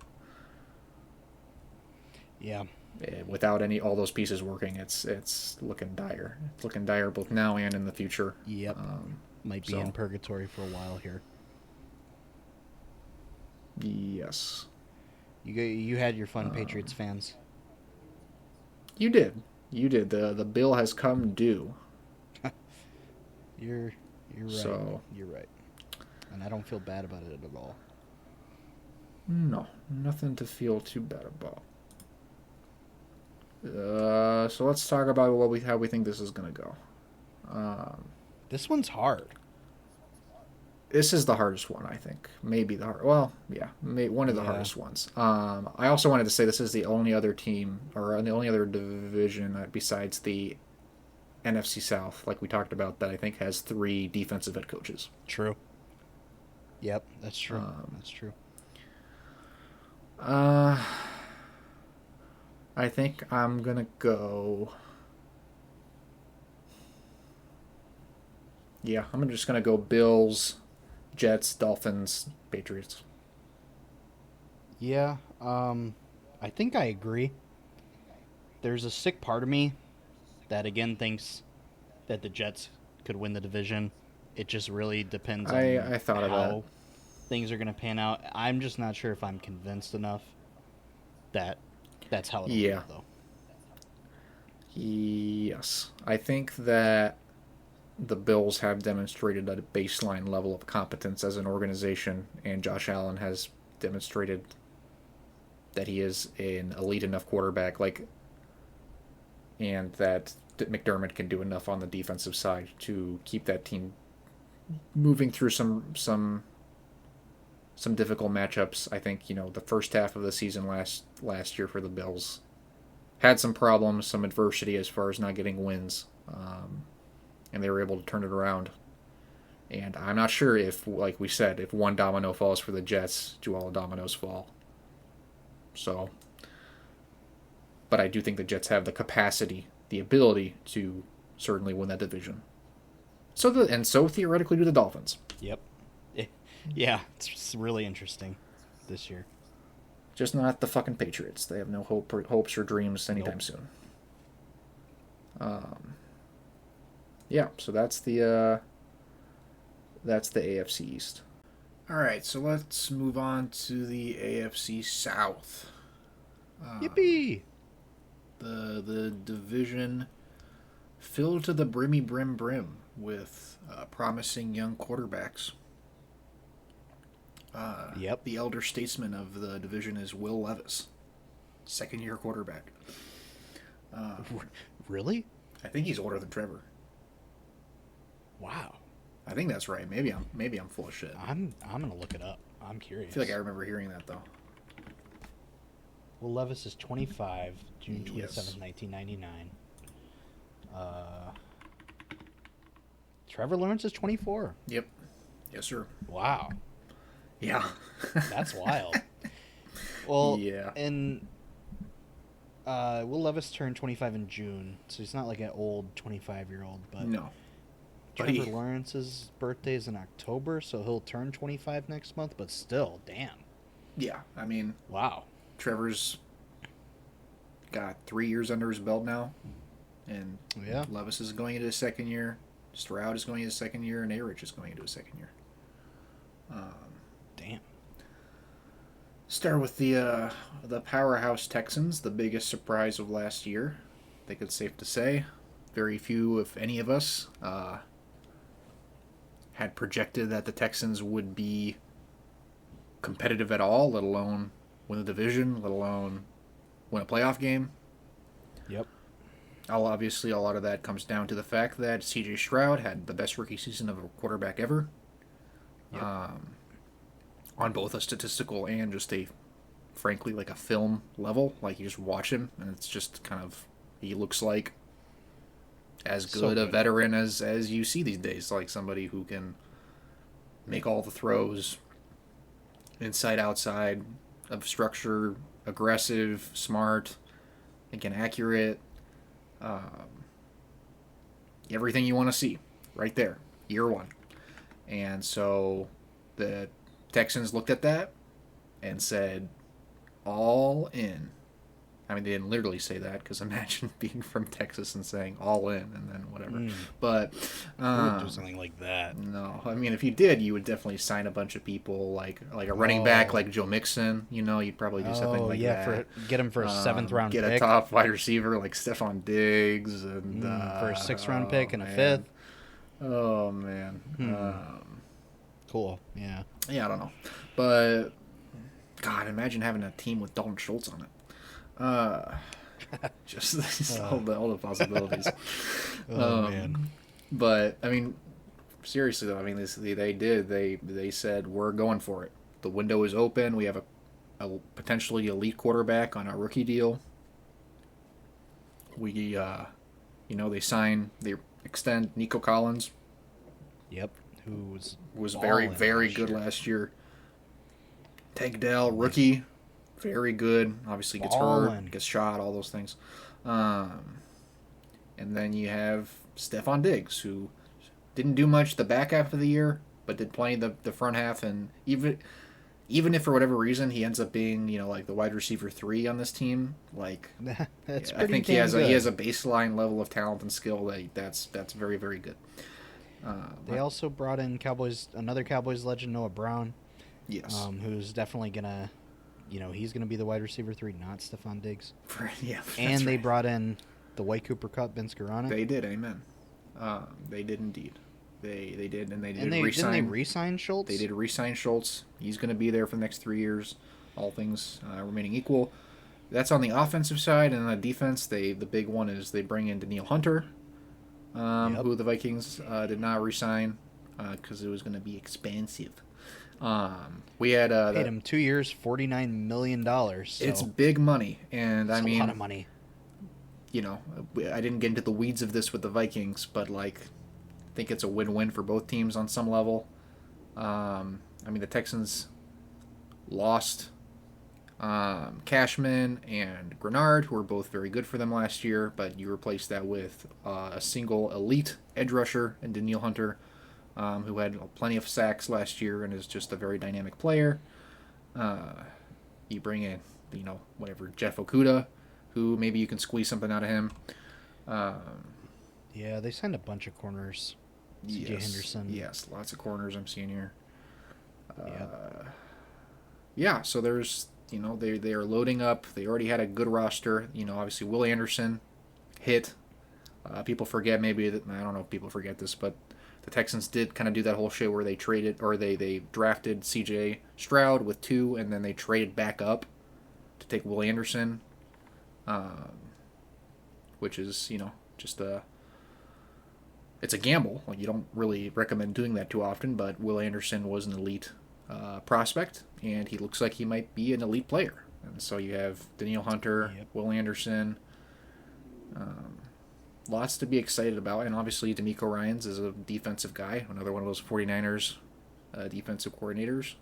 Seems like he's got a really good culture over there that he's already built with Stroud, who's a leader in his own right. There's not a lot to be terribly worried about with this team, except for whatever reason, C.J. Stroud just doesn't play as well. Which I just think would be a shock because he has even more talent around him. Exactly. You get rid of Motor and you replace him with Joe Mixon, who I do think Joe Mixon is a better running back than Devin Singletary. I think that's fair to say. I think that was probably one of the bigger issues with that Texans team last year, is the running game wasn't terribly inspiring, even though Singletary kind of gave you what he can give you. Maybe they can get something a little bit more consistent going with Joe Mixon, and that opens up the offense a bit. But yeah, I think I would find myself, as many people are, pretty bullish on this team, and expect them to be competitive. People are kind of waiting for what is the team that is going to be able to actually stand up to the Chiefs. And obviously the Bengals they've succeeded once in actually beating the Chiefs in the playoffs and going to the Super Bowl. Can the Texans kind of also step up to the plate and compete, maybe actually be able to have a quarterback in C.J. Stroud that can outduel Patrick Mahomes. Not saying that he's on the same level as Patrick Mahomes, just that he is looking like an elite level quarterback who can win you games. And with the talent they have, maybe that's a possibility. Yep. Went 10-7 last year. I feel like I don't know what their schedule looks like, but should probably maybe do a little better. I think they will. I think they will do better than that this year. That is what I think. Hard to imagine them losing too many teams. Yep. Without some kind of unexpected thing happening. I mean, yeah, and then who did they draft this year? I'm trying to remember. What was their draft this year? They didn't have a first. They didn't have a first. We traded for the Vikings traded for the first rounder. They took Lassiter. Okay. In the second, defensive back, yeah. Blake Fisher. Interesting. Kalen Bullock. Okay. They took Cade Stover in the fourth. Stover. Okay. Yeah. So yeah. Probably just I don't know some needs. Yes. So kind of a draft, which when you're a team like that, I guess you can do that for sure. Yeah. When you have D'Amico there, you're going to draft your defensive guy, see if you can mold him into something. Yep. But they took the second rounder that we gave them. The Vikings did, and that's what they traded for Diggs. So it makes a lot of sense. So yep. I'll have to say, yeah, Texans should be good. Don't need to get too much further into that. Next team, the Jags. Yep. Which the Jags at one point were 8-3 and vying for the number 1 seed. Absolute collapse. Lose the division. Don't go to the playoffs. Yeah. And get a middle That's of the a tough pick. one. That's a tough one. Trevor Lawrence extended this offseason. Has had, he was kind of the actual big market resetting deal that had everybody kind of scratching their chins a little bit. Not necessarily because people didn't think Trevor Lawrence should get paid. More so just the fact that when you look at the top quarterback contracts, you have Trevor Lawrence along with a lot of really elite players. And Trevor Lawrence, up to this point, has not put together a whole season of elite play. No. Obviously, he had, he was the last guy before Caleb Williams where we were like, generational prospect, the next this or that. Best prospect since Andrew Luck. That's what people were saying about Trevor Lawrence. And so, I think Trevor Lawrence is a good quarterback. He played hurt much of the back half of the year. Which I don't think he necessarily gets enough credit for that. He played, apparently he had a pretty bad ankle injury that people were saying maybe he'll be out a few weeks, if not the rest of the season, and then he just was there playing on it. Which I think speaks more to Trevor Lawrence's toughness than anything else. He has all the tools. They had Calvin Ridley, weren't able to really quite make that work for whatever reason. They lose Calvin Ridley. He goes to division rival. They bring in Gabe Davis. They do. They bring in Gabe Davis. Brian Thomas. They draft Brian Thomas. Which I definitely really like that pick for them. Especially at 23. The pick made a ton of sense for them. It's one that I was kind of projecting that's how that would kind of end up for them. They still have Christian Kirk, who is a very solid receiver for them, and maybe underrated. Yeah, I mean, I think it's one of those things where he's not the most flashy player, but he is a guy who every down Trevor Lawrence has benefited from his presence on the field. There were issues last year with drops for all the pass catchers, it seemed like, and they still have Evan Ingram, who could also be very, very good for them this year. They get Mac Jones as a backup in a trade. I don't think that necessarily really matters, but it is funny. They sign Ezra Cleveland, the guard. Yep. to a deal. They signed Josh Allen, edge rusher, Yep. big deal. That money was always gonna happen. Um, Eric Armstead, Brought in Darnell Savage, yeah. Terrell Edmonds. Yeah. I Um. I don't know. They're a weird team. They've been a weird team because I think the last couple of years there's been kind of the sense that the rest of the division was kind of in shambles. They were really the only competent team in that division on paper, and they blew it Yeah, to they some did. extent.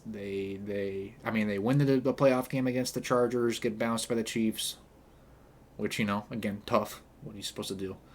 And then last year again, start off really promising and then collapse, and now every other team in that division has a young, um, interesting quarterback that can potentially compete with them.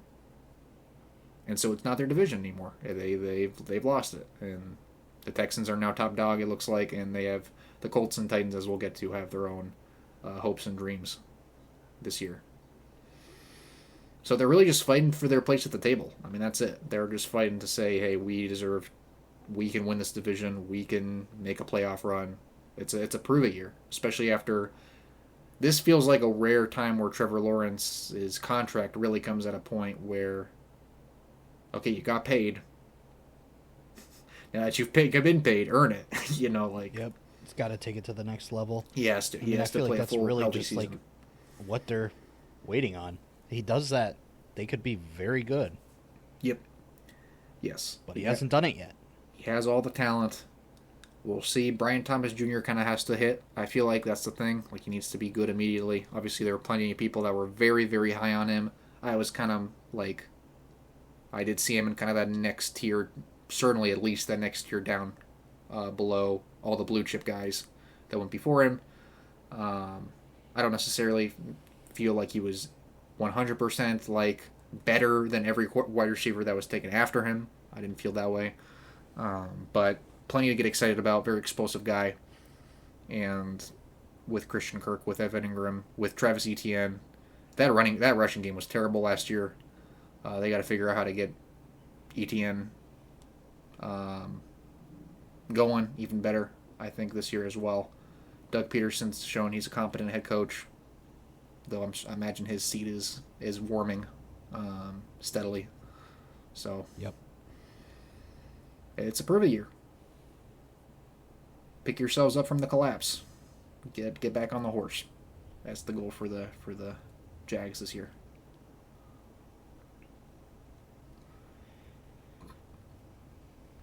And then that brings us to the Indianapolis Colts. Yep. It's a shame that Josh is locked up in San Francisco and can't talk about his team. Well, he'll have some time to think about his actions. Yeah, he will. Um, that being said,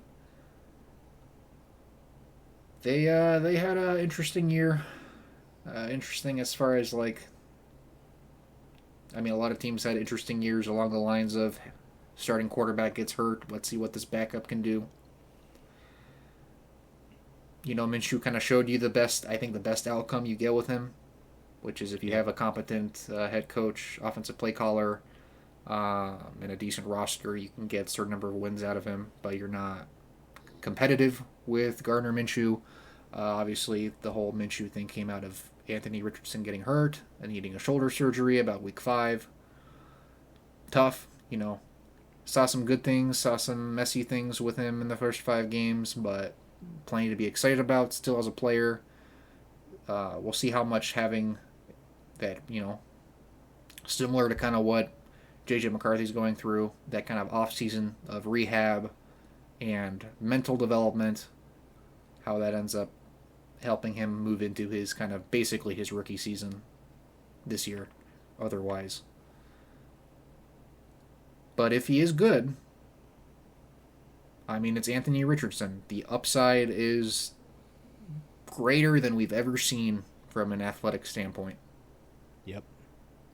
and he has shown he has some good pocket presence. He can make all the throws in theory. He's got decent group of pass catchers. Pittman, Yep, they Downs. extended Pittman. They did. They draft A.D. Mitchell in the Yep. second, which I Yep. really liked that pick for them. That was just like a great pick. Seemed like good value, for Yep. sure. And Downs is hurt, which is tough. Yeah. Alec Uh, Pierce is even still a pretty good receiver. Got a lot of interesting, like scrappy guys on that team. yes. Yep. And No drama with Jonathan Taylor, no. who could end up. I mean, I think there's potential for him to even be like the leading rusher. I think it's very possible this year. He's done it. So It's hard to bet definitely against possible. CMC, but one of those guys that definitely could do it. Yep. And you get Steichen with all the tools, right? You get Steichen, who obviously was kind of the architect behind that dominant Eagles offense when they went to the Super Bowl. And so there's plenty to be excited about what he'll be able to do with Anthony Richardson. And Yep. I'd say they got one of the biggest steals of the first round with Latu yes, as well. I think that is absolute that is slam true. dunk of a pick. And I feel like maybe Josh would be saying some of this if he was here, but the Colts seemingly had a lot of money and basically just spent none of it. They didn't really go out and do anything very No. inspiring besides, I guess, extend Pittman. Kept Buckner, kept Franklin. They signed both of them. Keeping your guys, that's great. But they seemingly had the money to go out and bolster this team a little more and just didn't do it. Yes. That And is basically yeah. what I'm looking at here at all the guys they signed that were not re-signings. The biggest one was seemingly Joe Flacco, which is that's a great guy to have as a backup. It seems based on last year, but Yes. but besides that, they did nothing at all, unless I'm forgetting something here, which I is don't concerning. think you are. It's concerning. It is concerning. I don't really understand why. I mean, I'm very familiar with teams going out and doing nothing in free agency, but they had so much money to spend. Their quarterback is on a rookie deal, Yes. and they just don't go out and spend any money on any interesting players or positions of need. And Anthony Richardson is the kind of prospect, you spent the fourth overall pick on him. And I don't know, he's the kind of guy where even though again it really does suck that you lose that rookie year with him, pretty much, but you kind of have to treat it like the Texans are, where it's you got the guy on the rookie deal, he's got all these tools that if we just assume that he is good enough to start in the NFL, you're going to want to start now on building that all-in competitive team in this division that otherwise isn't slowing down. And I think that's what you're kind of alluding to is we're about to get to the Titans, who did a lot this offseason. You don't want to be the team that's left behind right now in this division. And we're saying, the Texans have asserted themselves. The Jags are clearly, I think, want to show that they can still compete. And it seems like the Titans are trying to show that they are. Yeah, I think most people would argue nobody would probably say we saw enough from Will Levis last year to be oh yeah, he's the guy. But they're treating this year like he is. Yep. And you might question the wisdom of that, but that's the energy of your division right now, and you're the only one on some level. Again, it's not like the Jags had a ton of big free agent signings, but you're one of the big teams right now that's just hasn't loaded up. I do agree. I think the Latu pick is very good. I think he obviously is a guy who can be an immediate impact guy on the edge. But, I think Josh has even talked about this a bit. That secondary is questionable, and I think some people were hoping that they would have done more to bolster that. They had the money to.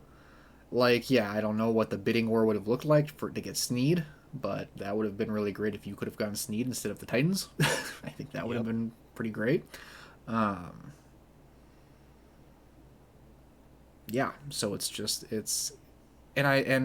Latu is incredible value, so I'm not trying to say that they shouldn't have picked Latu, but there is also a world where they trade back and get a corner, one of those top corners, and I don't think people would have necessarily been like as doom and gloom about the edge rush or the pass rush as they would have been as they are right now about the secondary. So yeah, it's not. I don't think there's a reason to necessarily be like pessimistic about this team. It's just not a lot to be excited about outside of Anthony Richardson finally getting to play football and AD Mitchell maybe having like. I mean, there are things to be excited. Again, AD Mitchell, Latu. These are things that are exciting to watch. But it's exciting to watch in the way that it is exciting to watch any group of young players that haven't played much in the NFL yet. It's not necessarily we're excited to watch them compete, right? Yep. Yeah. All right. And that brings us to the Tennessee Titans. And Titans had a weird year. Started with Tannehill. Tannehill gets hurt. Will Levis takes the job and never gives it back. Yep. Which is kind of what it looked like was going to happen. Will Levis, in the games that he played, looked like Will Levis. I was excited to watch him play because of how built he is, like how he's built, how he plays the game. It's fun to watch. It was fun to watch, but there were also issues that clouded the ability to judge him fairly because he played behind the worst offensive line in football last year. Yep. Which is just funny because that's also was the situation in college. He had a terrible offensive line, was getting beat up. It's why he's so yoked, is because in college he was like, if I don't get yoked, I'm going to get bent, broken. So he absolutely built himself up in ways that most quarterbacks just don't do. And I mean, he was able to take the hits, and he seems to revel in taking contact, which he's going to have to work on. But there's all I have to say. The man has juice. There's juice there. It's just a question of, does he have the skill set, the polish to compete in the NFL against quarterbacks that do have that? And I think they've set him up, better than definitely some other quarterbacks we've talked about. I mean, they went out and got Tyler Boyd, which I feel like I think that was great. A great signing, especially considering Hopkins, got hurt. Even though I feel like it seems like he's trending better now than we initially thought. Maybe I'm wrong. I don't really remember. I haven't heard anything. But maybe he'll be out for 6 weeks. I don't know. But obviously, the big one is they got Calvin Ridley. Yep, they had the bidding war with the Patriots and the Jags. They won it. Yep. Get Calvin Ridley. And I mean, DeAndre Hopkins, Calvin Ridley, Tyler Boyd, that's a pretty solid core. Yes. I think it's a pretty solid core. It's an old group overall. Yes. But it is, I would agree with the Tyler Boyd signing, kind of underrated at this point because he's been, when he was on the Bengals, we were all saying, like, that's maybe the best trio of receivers in the NFL. Like, Tyler Boyd's the best third wide receiver in the NFL on any roster, and that's the role he's playing again. Obviously, like a pure slot guy. I think, to me, we'll see, but the Tyler Boyd signing seems like a nail in the coffin for Treylon Burks because he's also was kind of, at this point, being projected as just a slot guy, so that's tough. Tough that you picked, one of the could have had A.J. Brown instead. But yes, didn't want to pay him. No, they said, who needs to pay A.J. Brown all that money when you can just take a first-round receiver, right? And just have it all work out. And, especially with that draft class of receivers, that's especially kind of salt in the wound because if they had drafted, they were later on, but if they had the opportunity to draft Garrett Wilson, Chris Olave, Drake London,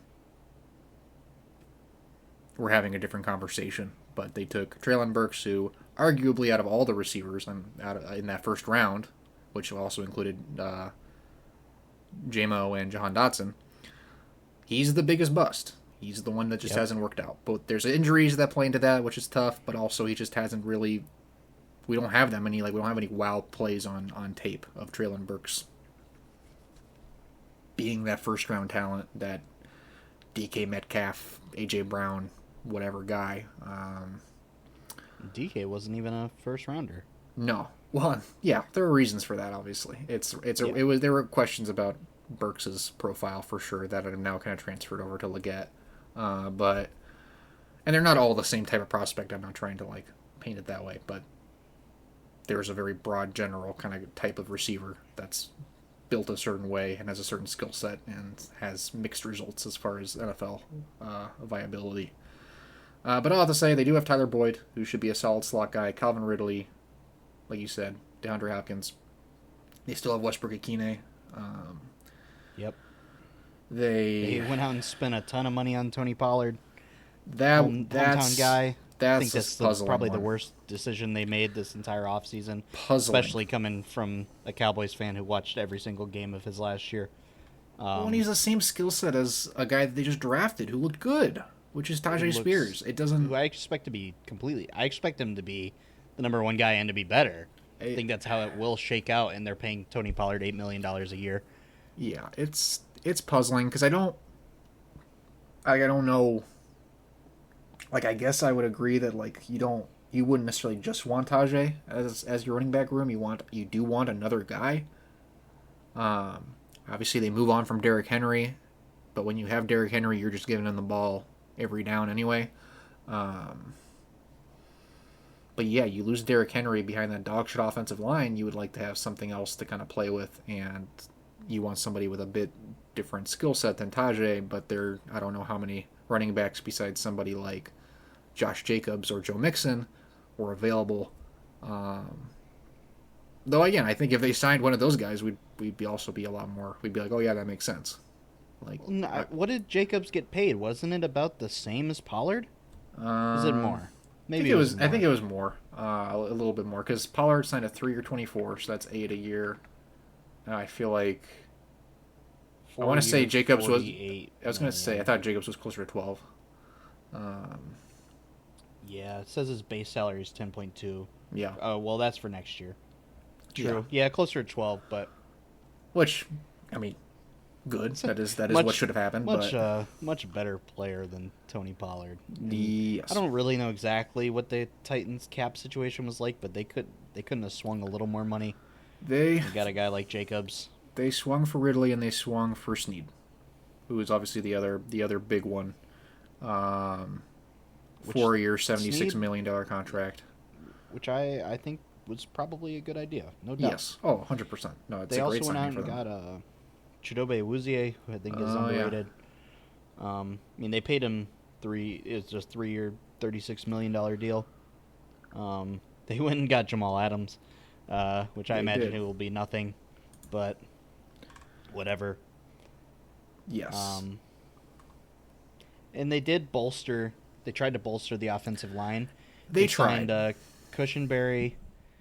Didn't they draft Latham at 7 as well?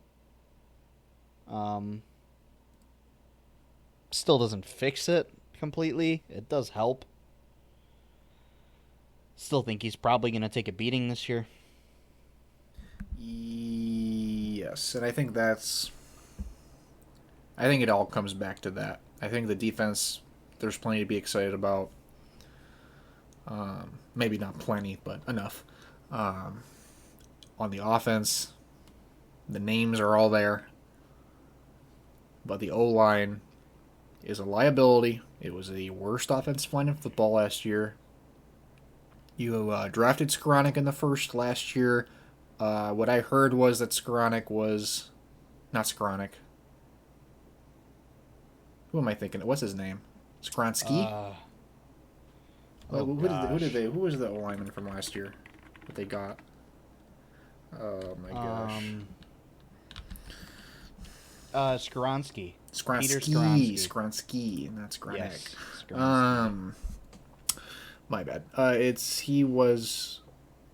Word on the street was he like dealt with some kind of like it was some kind of medical issue that potentially explained or excused why he didn't play maybe as well as people hoped he would his first year, but also playing that position as a rookie is hard and it takes time, which is also true for Latham. Obviously, I think the Titans were hoping to get Alt. It didn't happen.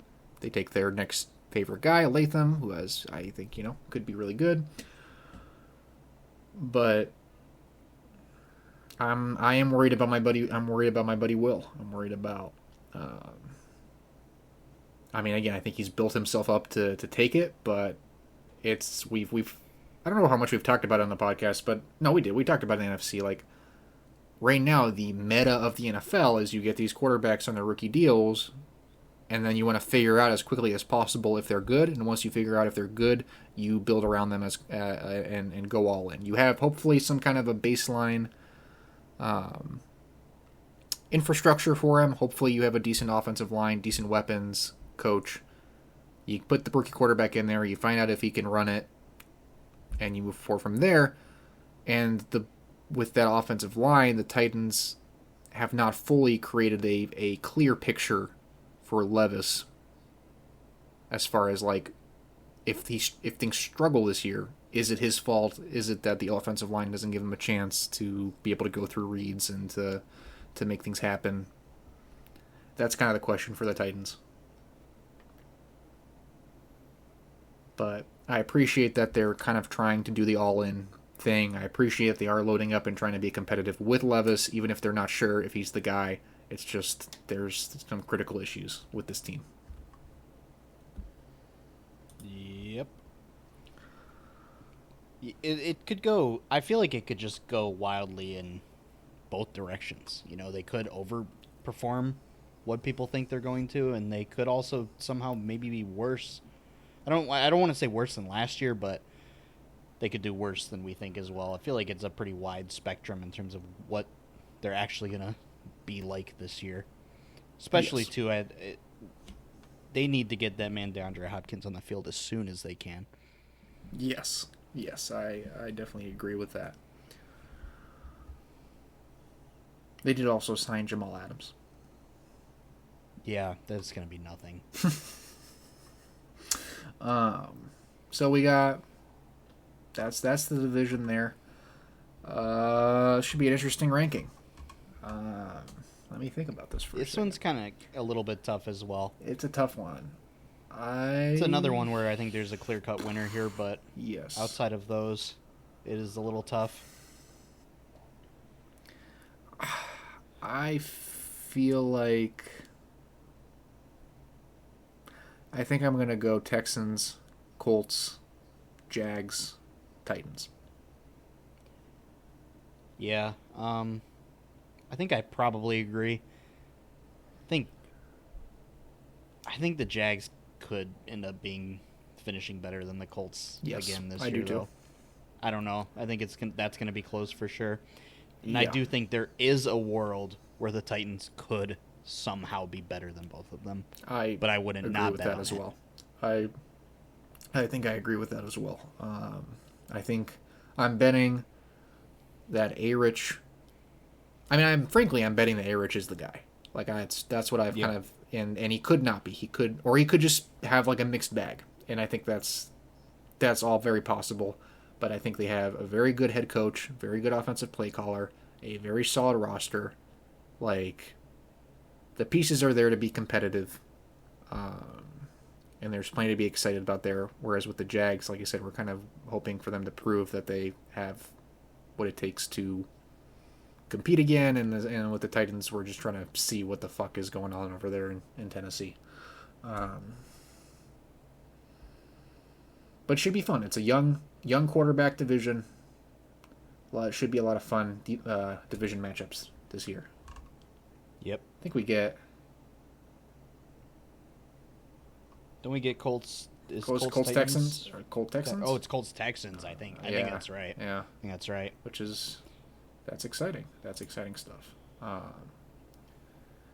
Yeah, and so that takes us to. Yeah, it is Colts Texans. I just checked. So that's good. I don't know about. Oh, we get Titans open with the Bears. So. Okay, yeah, that'll be interesting. Man, God love opportunities to root for my guy Will Levis. If it sounds like I'm a Will Levis fan, it's because I am. Because I think, I don't know. I kind of was wanting the Vikings to draft him. So we had a plan. Yeah, you were a plan in place for the inevitable Kirk. Oh, I say inevitable. I didn't want him to leave, but I would have been more okay with him leaving if we had already had Will Levis sitting for a year. But I also, again, I like the way he plays. I like his energy. But moving on to the AFC North, last division we got here today. Pretty spicy one. Yeah, spicy one. And mostly. Yes. And I don't know. I'm going to try to abridge some of these conversations that I think could go on a bit. But we'll start with the Ravens that were very dominant in the regular season last year. Yeah. I mean, Lamar Jackson is a beast against the NFC. Also, top two teams in the NFC last year, the Niners and the Lions, both got completely demolished by the Ravens in the regular season. But then, got into the playoffs, beat the Texans. They had the number 1 seed. They beat the Texans, lose to the Chiefs. A lot of finger pointing around what happened. Did they run the ball too much? Did they not run it enough? They should pass it more. Blah, blah, blah, blah. Zay Flowers, blah, blah, blah, blah. But in the end, they didn't make it. But they mostly, well, no, I can't even say that. They don't really they do lose a lot of pieces here. They lose, most importantly, Mike McDonald, the defensive coordinator who set the league on fire defensively. That defense was unstoppable. And they lose him.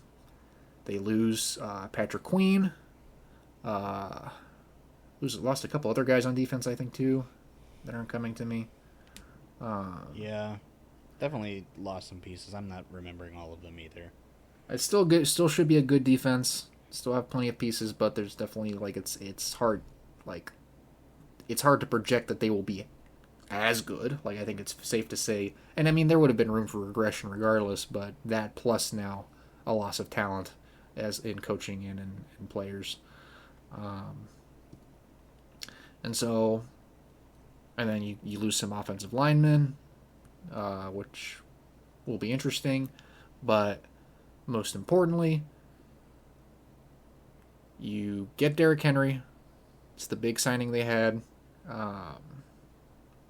Like you said, they lose J.K. Dobbins and Gus Edwards to John's brother Jim. And they bring in Derrick Henry to be just the Ravens guy. Right, they've been wanting this Ravens running back for years now. All the way back in the Mark Ingram era, all this shit. They wanted J.K. Dobbins to be that guy. They knew they couldn't necessarily do it just with Gus Edwards, so they had a bit of a committee, but I think they want to be able to just run the damn ball with Derrick Henry, give Lamar as many options as he can. The first year of the new offense, I think, went well as far as more emphasis on passing, and they get to go into year 2 of that offense. I don't know. John Harbaugh runs a good ship more often than not. Doesn't seem like he can put together a bad team. So, yep, they're saying Lamar's bulked up a little bit. Interesting. Yep. That's what I've heard. They went out and they got Kyle Van Noy. I think maybe that was their biggest defensive signing. Or no, they kept what's his name? Matabuke? Am I saying that right? Justin Matabuke? Yeah. Besides that, I feel like, at least what I'm looking at, nothing else too crazy. Yeah, and I think Van Noy was a re-signing. I want to say. Was it? It very well I think might he have was been. on that team last year. But yeah, it's they. I guess they brought back El Aguilar, um, but Sick. I think another big thing obviously is they get Mark Andrews back, which is massive for them. I feel like that's like yeah, So yeah, it's massive. It it's is it's massive. it's massive. I think it's one of those things where it's like they were still good without him going into the playoffs. So when they lost without him, it was kind of like, oh well, they lost fair and square, but they did lose their best offensive weapon besides Lamar. So, Yep. um, And I yeah, mean, you're getting year 2 of Zay Flowers. Hopefully, he'll be less of a bonehead. I'd imagine he yeah, will be less of a bonehead. dynamic player, dynamic player. And I feel like I've been singing the praises of Isaiah Likely, who I really think, I mean, he stepped up for Mark Andrews He being did. gone last year. Really think that they should be running 2 tight end sets all the time. They don't. Don't know if they will. Seems like they don't do that. But I think Likely is just as a pass catcher is so dynamic Yes, that both of those guys with Zay Flowers should be on the field like at all times. 100%, Um, 100%. but I mean, maybe they won't do that. They went 13-4. They were I don't dominant. know if they can do that again. I don't think so. I still expect them to be very good, but I don't know if they can go 13-4 again.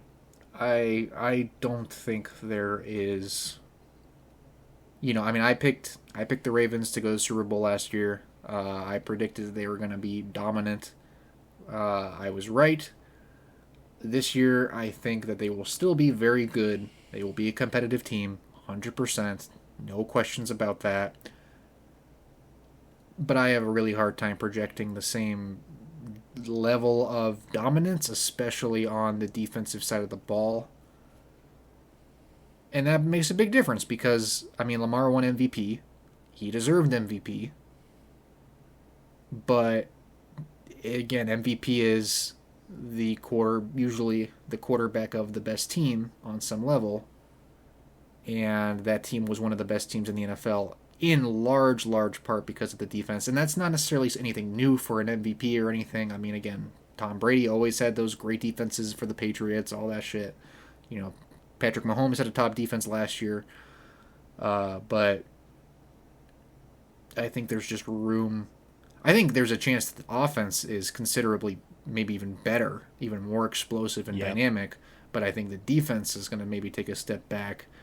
And depending on how that offensive line shakes out, there's more rooms for doubt here than there were last year, where I had very little doubt about the Ravens, pretty much none. So we'll see.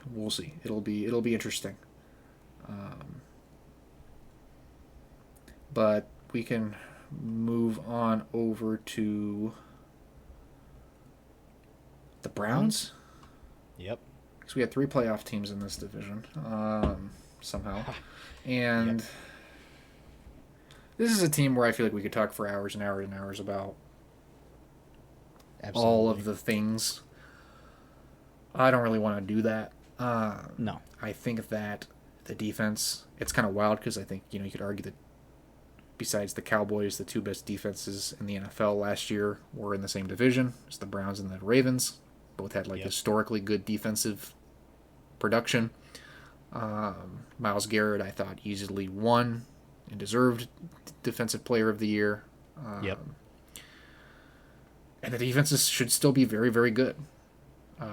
Very little reason. In contrast, somewhat to the Ravens, I think the defense will be very, very good this year. Again, I think the roster as a whole is pretty good. I think, Brandon Ayuk would have been pretty cool, but Amari Cooper is shown that he can still, when he is working with competent, decent quarterback play, with a guy who's willing and able to throw the ball down the field, Amari Cooper can still produce at a pretty high level. Just like such an underrated guy still. He is. Somehow. He is underrated. And I mean, I went out and got Jerry Jeudy Yeah, which I think that If they can was. turn that around for him somehow, maybe it could be great, but I just don't see it. I don't think it's going to happen. Yes, I mean they paid him deal an 50, extension 58 million? worth up to 58, 41 guaranteed at signing. I Which think that's a I don't bad know deal. really what he did to earn any of I that. don't get that at all. Like, And they gave up, what, a fifth and a sixth for him? I just, yeah, that. I don't get it. I'm just gonna. I get that there's draft capital that goes into it and all that, but like, Jerry Jeudy has never been a real factor for the Broncos while he was there, Yep. and yeah, I don't really understand what's going on there. But they still have Elijah Moore, who was also kind of one of those guys where like he had a really good rookie season, got frustrated with the Jets as one does, and wanted out of there, got out of there, goes to the Browns, and you know is okay in that. I think all of this is to say they re-signs. I'll say first they re-signs Zadarius Smith, which is huge. Yep. Jordan Hicks. Yeah, nothing too exciting outside of that as far as signings go. I mean, they get Jameis, which, yeah, let's get into that. This team last year was 5-1 with Deshaun Watson. Yeah, they were. Nobody, nobody, and people who do, this is how you know. This is just people who don't know how to give. This is bad faith arguments. Deshaun Watson is not why they were 5-1. If anything, Nope. the Joe Flacco stuff proves they could have been probably 6-0 with a better quarterback, and they have to figure that shit out. And there's simply no reason to think he is going to be good No, until we see it. There's no reason to give him the benefit of the doubt no, on so many none, levels. no reason. There's no evidence from the last 3 years that Deshaun Watson is still capable of playing elite level football, or even very good, or even good, Or even decent. even decent. He was awful in those games. It is, yeah, it's tough. And of course, he gets hurt again. He doesn't play most of the season. You don't get a full season of data about how to make that work. And this is a big year for him. This is a big year, I think, for, and this is probably a hotter take, but for Stefanski. And I know Stefanski just won Coach of the Year. I would not have given him that award personally. No, absolutely. I very much was not on board with that. I mean, I wasn't really huge on Joe Flacco winning comeback play of the year either, just because that's not really how I feel about the award. And I know there's plenty of discourse about that we don't need to get into. But Didn't come back from. He came back from the couch. Man. Yeah. But it didn't look like Kevin Stefanski knew what the fuck he was doing with Deshaun Watson. It didn't look easy. They didn't look like they were playing to his strengths. It didn't look like things were making sense. And that's his job. And I don't know how everything played out behind the scenes as far as who had how much say in what, and as far as bringing Deshaun Watson into Cleveland. I can't imagine they did that without, well, it's the Browns, so I guess I can. But I would have a hard time believing that Stefanski didn't have a big say in approving Deshaun Watson coming over and getting rid of Baker. It seemed like to me, from what I could tell, Stefanski and Baker did not get along. I don't know if people remember the game towards the end of Baker's last season for the Browns, when apparently he was playing on like an injured shoulder, and they were like, I don't think they were losing the game terribly bad, but they were losing or and it was the end of the season anyway, and he kept calling passing plays for Baker. They kept forcing Baker to throw it over and over and over again on his like fucked up shoulder, and Nick Chubb was like not on the field and not getting the ball. And I have issues with that on a number of levels, both just from a play calling level on a vacuum, but also from the fact that it seemed like a kind of a petty dig at Baker, like really. And then they shipped his ass out.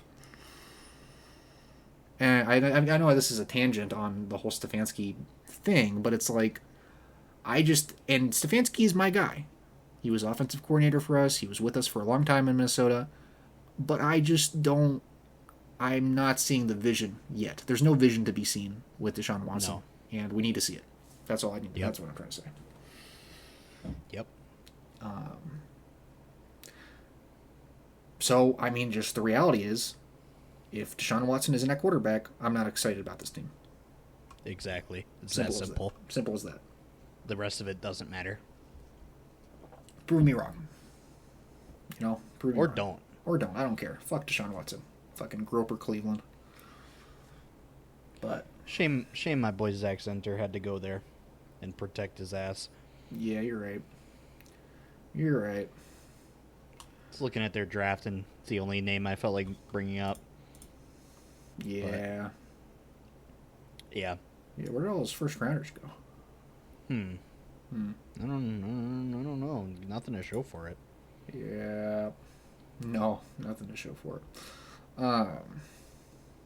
Anything you want to say about the Browns? No. Okay, perfect. And then that takes us to the Steelers, baby. Steelers. Lord have mercy. So the Steelers are a one-of-one enigma. Like, they have to be, like, there's plenty of, like, you know, we were all given for a long time, you know, start giving Tomlin his flowers about, oh, it's incredible, they never have the losing seasons, but we're also kind of like, oh, it's cool, but it's also kind of a gimmick, like, it's not real, like... And then they pick it in the middle of the draft every year. Yes. And I don't know if it can be overstated. And I mean, again, maybe this is a similar thing with Stefanski and the Browns, and I should, again, be giving Stefanski his credit, but they got into the playoffs with Kenny Pickett, Mason Rudolph. There was another guy they had, Trubisky. Yep. All of those guys saw the field. Yep. And they won games. Kenny Pickett is a horrible quarterback. So bad. Like, worse than the other two, I would argue. Definitely. I think you're right. He's awful. And they got into the playoffs in the AFC. It's insane. The defense is very good and should be still very good again. Yeah, I'm not worried about them. They were the ones who got Patrick Queen. They got Patrick Queen. They still have Joey Porter, who was very good his rookie season. Yep. Minka. They have Minka. Yep. You know, they got some older guy. Obviously, they have fucking TJ Watt. So, like, and they bolstered the offensive line. They did a good job there. That was a big thing they needed to do. And and I think, you know, a lot of people have been kind of saying, like, the Steelers are getting back to classic Steelers football, which is winning in the trenches, beating up your other team, and winning that game on defense, honestly, first and foremost. And they got the quarterbacks for it, I guess. Because you bring in Russell Wilson, veteran minimum. Mm-hmm. Not having to foot that bill. Yep. And, I mean, say what you will about Russ, but currently in the NFL, he's still starting caliber quarterback. Maybe low end, but he is a starter. Yeah. And then you have Justin Fields, who you bring in for... pretty cheap. A very, very cheap, much cheaper than people were initially expecting. Justin Fields was going to go for, and I don't think either of them are very exciting. No. People are saying Fields is more exciting. I think people need to wake the fuck up. People just like, did they forget the last 4 years of Justin Fields in Chicago? There's always another thing. He always needs another chance. He needs a change of scenery. He needs this or that. And it's like, man, I just don't think so. I think we've seen, and you never know how things will work out. Maybe he develops or something clicks, but it's been the same Justin Fields the whole way through. And we haven't seen the improvements. I think what we've got with Justin Fields is what we got. I'm fine with the idea of maybe putting him in for some certain like offensive packages, Sure. But you also don't want your backup quarterback to whatever get hurt for no reason. Russ was always going to start. That was always what I was saying. Well, not always. I always thought Russ was going to start week 1. I had some questions and still do about how long he'll keep that job, but he's definitely going to start. Yep. And, well, now for sure, obviously. But they lose Deontay Johnson. Yep. Which that's kind of a big loss. It is, especially since they didn't really replace him meaningfully. Yes, exactly. I think the Steelers were the big team where it was like they want a new receiver talent. I guess they wanted Ayuk, but they did. They did. Sorry, Steelers fans, tough one. And that would have been pretty nice. Yes, had they gotten him. I think it would have obviously just intensified the quarterback conversation. Yes. In ways that Steelers fans would have to put up with, but it definitely would have been a very big move. But now they drafted Roman Wilson from Michigan, so we both like the guy. Seems like he's been dealing with maybe injuries plus kind of hot and cold camp. I don't think I've heard anything terribly exciting about him as far as his practices or his camp. So maybe he just needs some time, but we'll see. Have Van Jefferson, Cordero Patterson, who's still got Watkins. Quez Watkins. Like you said, they got Patrick Queen. They got Scotty Miller. That's the other receiver. Scotty Miller. Jesus Christ. Yeah, and then they have Najee and Warren in the backfield, which is a good backfield. Yeah. I'm pretty high on Warren. Warren seems like a very dynamic, explosive player. Najee is just going to be a ground and pound guy. Not a whole lot there. We've unfortunately seen from him that he has limitations to his game, but I think it all comes down to Russ, right? It comes down. Well, we haven't named this man yet. Arthur Smith. Oh yeah. Come on down. Yep. Pittsburgh, sometimes the land of second chances. And after a few years of extremely frustrating, whatever you want to call it, in Atlanta, he gets back into the offensive coordinator role. With not an insane amount to work with, but in theory enough. They still have Freiermuth as well, we didn't mention. Yep. And George Pickens. They have Pickens, obviously, yes. Who's a dog. Who's a dog, who's a beast. We'll see if he can kind of... Again, the question with Pickens is kind of always those slight character concerns as far as effort and just not being a bonehead. Yep. Not doing anything that's going to take him off the field. So... I think the Steelers can be good. I think they can be competitive this year. I think that's the thing, is if they were competitive last year, why not this year, right? Like, there's just, like... I can't bet against them. I can't project them to have a losing record when, like, it's like you just can't do it. I just think... I don't know if they... Maybe they managed to win 10 games again. Maybe they do. But I just feel like with the AFC this year, that might not be enough to get them in the playoffs, and then it's really not going to matter when, Mike Tomlin can always go positive. He can win this, win that. But, like, it's not going to matter when they pick 20 in the draft. Can't take a quarterback if Justin Fields, Russell Wilson don't work out. It's all going to be for naught. That's just what I worry about with this team. It's what I worry about every year because they somehow manage to win more games than they should. And, good on Mike Tomlin. Like, obviously, you don't want to lose. You're not going to coach to lose. But I I don't know. I have this feeling in my gut. It's just Russell Wilson is not gonna it's not gonna work. It's not gonna work out. I think he's gonna suck. I just have this feeling that it's not gonna work out for him. There's not enough around him. And then the thing is, they if they bring out Justin Fields to replace him, it's probably gonna be worse. Yes. But maybe it'll be good enough with that running attack, with the defense, that they do manage to go positive. Maybe they sneak into the playoffs. But I mean, that's I think the ceiling is like 9-8, maybe 10-7 again. And if they make the playoffs, they lose in the first round. Yeah. I just and it's like, if that's the case, who cares? Like that's not it's no good. Yes, it's no good. This is an organization that is famously at this point resistant to major change and disruption, and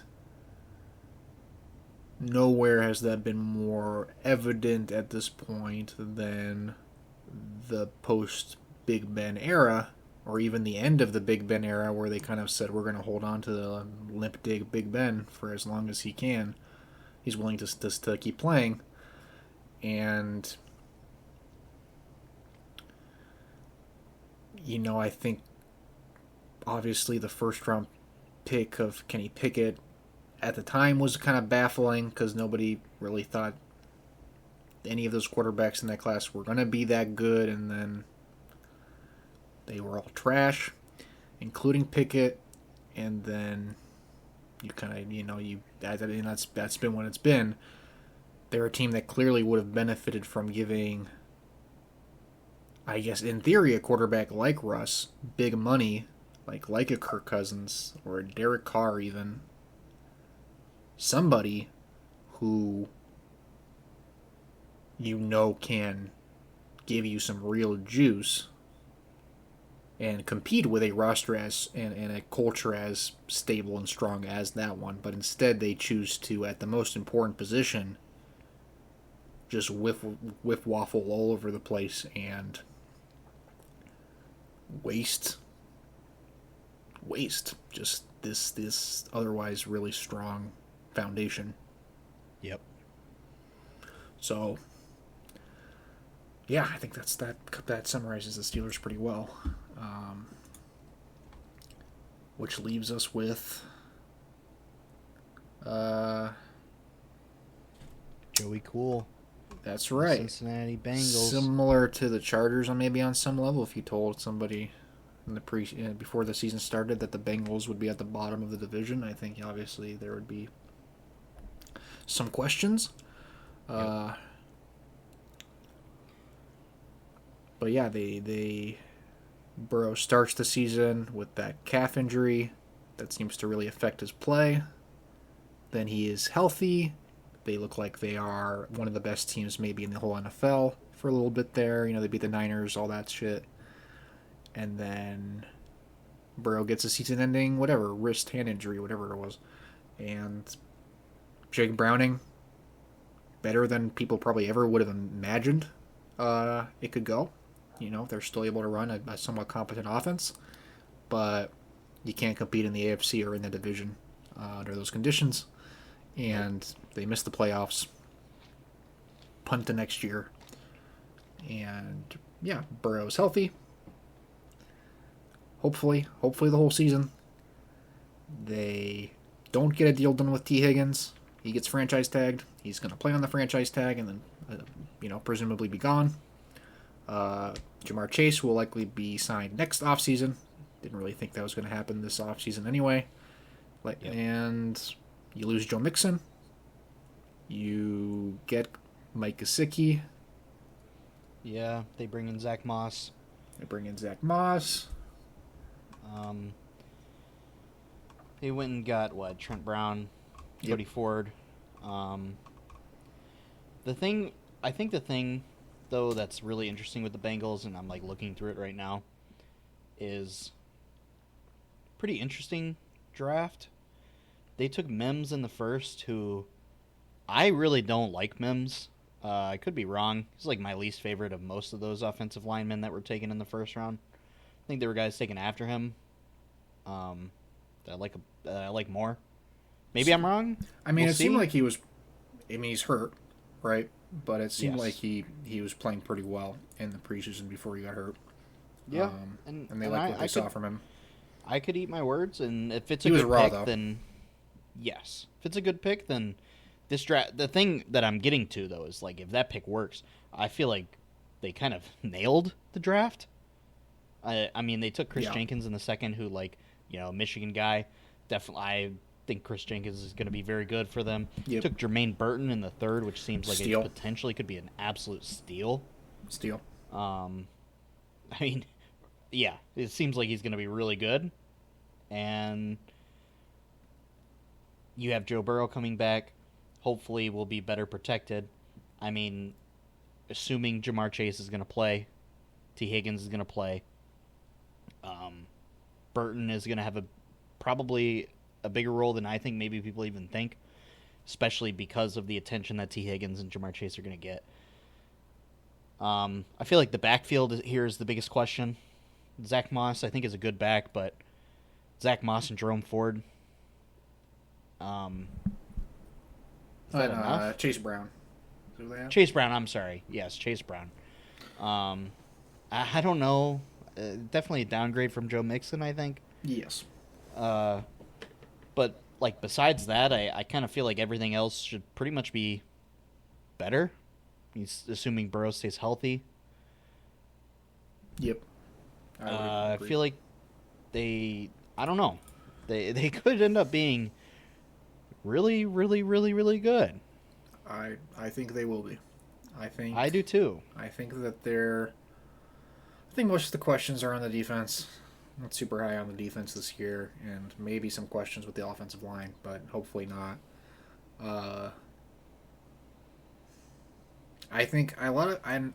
It's funny because I feel like I've listened to like podcasts and things, and every time they talk about the Bengals, they end up having to talk about like hoping that Burrow stays healthy because I think people are saying Burrow is developing this injury prone tag, which I don't like the injury prone idea. I think trying to project injuries is silly most of the time. But if Burrow is upright, throwing the rock to Jamar Chase, one of the best wide receivers in the NFL, T. Higgins, easily one of the best number twos in the NFL. Like you said, Burden it could be really. It's really great that he gets to play a rookie year as the number three in that offense. I think that's really good for him. I mean, like 3-4. They have some other guys in there, but that's and they've always been passing offense. So you're working with a pretty lethal potentially passing offense in a passing league. Um, Again, you get Gasecki, who's basically a receiver. I think there's plenty to be excited about just with that, right? We have to Yep. remember that they went to the Super Bowl. They beat Patrick Yep. Mahomes. They did it. They They did. made that happen. And I think there's plenty of reason to think it can happen again on some level. Maybe not the beating Patrick Mahomes part, but also, yes, like if they've done it before, why not again, right? I mean, Patrick Mahomes still definitely has the upper hand in that rivalry, but I don't know. I think the Bengals are definitely one of those teams. Again, I didn't really we mentioned them earlier: Bengals, Bills, Texans, Ravens. Right? Those are the teams that we're looking at, saying they can maybe try and take it to the Chiefs and be those. When we say contender, we really mean contend with the Chiefs, right? In the AFC, Yep. they do lose Callahan to the Titans. Yeah. Don't know how much that ends up actually mattering, but I think I forget to what extent Zach Taylor calls the plays and to what extent it was Callahan. But regardless, that is some level of a loss. Um, but yeah, not that much to say about the Bengals. Just kind of a let's see if they can get back to form type of situation.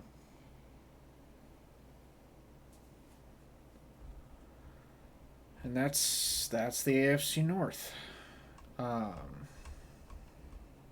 An interesting one to predict as well. Yep. I think I'm gonna go.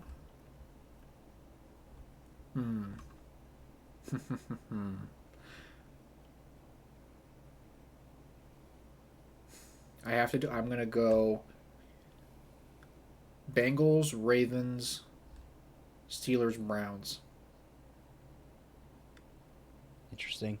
And that is a complete vote of non-confidence in Deshaun Watson, and that is a vote of the Steelers will inevitably have a non-losing record. I think I probably agree. I think I would have said the same thing. I was going back and forth really on the Ravens and the Bengals, but Yeah, I just feel like the Bengals, as long as like everything stays together, yeah, that offense is going to be so lethal. yeah. They're gonna be juicy. They got all the juice, and T. Higgins is playing on a prove it year, right? Like he wants to hit the free market and get big money. Probably want to get that close to like I'm imagining kind of like the next tier above the Nico Collins type money, right? He's going to try and get paid as a number one, a low end number one somewhere. Jamar Chase is, he's Jamar Chase, but he's playing obviously for a contract as well. Not that he's not going to get one regardless, but yeah, I don't know. There's some motivation to this team, some urgency, and I also think the Browns and the Steelers are close as well. Why it could go either way there, just because of how good that roster in Cleveland is outside of the quarterback. But yeah, there's part of me that wants to say that they're going to finish better than the Steelers. Yeah, I get Maybe that. I will for fun, so we can say we were different here. There we go. Maybe I'll change mine. Perfect. Say that they're going to finish third and the Steelers will finish last. I'll add an asterisk. If Jameis Winston ends up starting for this team at any point before the halfway point of the season, maybe I change my mind. But true. Yeah, I definitely think there's some merit to that. Yep. But that is the whole AFC. I think we definitely had more to say about that than the NFC. Just a lot more interesting storylines, I think. Yeah, just you got kind of top dog Mahomes, but then you just got a lot of teams that are trying to. I think it's when you have somebody like Mahomes who's applying so much pressure to an entire conference and holding them hostage. You're seeing a lot of teams really feeling that urgency to not fuck around and to build something that can compete in ways that we're not quite seeing in the NFC right now. At least not yet. Yep. Nope. And it's interesting to watch. But that we can, if we want, we can give our predictions. Do our Super Bowl prediction first, or do we want to do NFL awards predictions first? Let's do Super Bowl first. Let's just get the record stuff or the whatever, all of that out of the way. Are we both going to be boring? Are we both going to be boring for the AFC side? Yeah. Yep. We didn't really say it, but I mean, they are going for a three-peat. Yeah, they are. It's just kind of the elephant in the room, I guess, with them. The Chiefs. Feels like it's just boneheaded. Let's do this. We'll say the Chiefs. We're both going to say the Chiefs are going to go to the Super Bowl. Which would you pick as the team most likely, most capable, in your opinion, to beat the Chiefs in an AFC Championship game? The Bengals. Okay. I think I agree. I almost would like to say Texans. Yeah, I'll say Texans. Actually, I'll just for the sake of variety, I'll say Texans. I thought about them. I do even I think about if the Jets pan out, could be them. You think Aaron Rodgers is going to a Super Bowl? I mean, I kind of hope not. But I just feel like, if they do end up reaching the ceiling that I think they have, I think it's very possible. I think that's fair. That's fair. I think, basically all of the big contenders that aren't the Bengals and the Texans are pretty much all in the AFC East. but I'm not willing to Yeah. put that much stock into those teams. Yep. Like any of the three.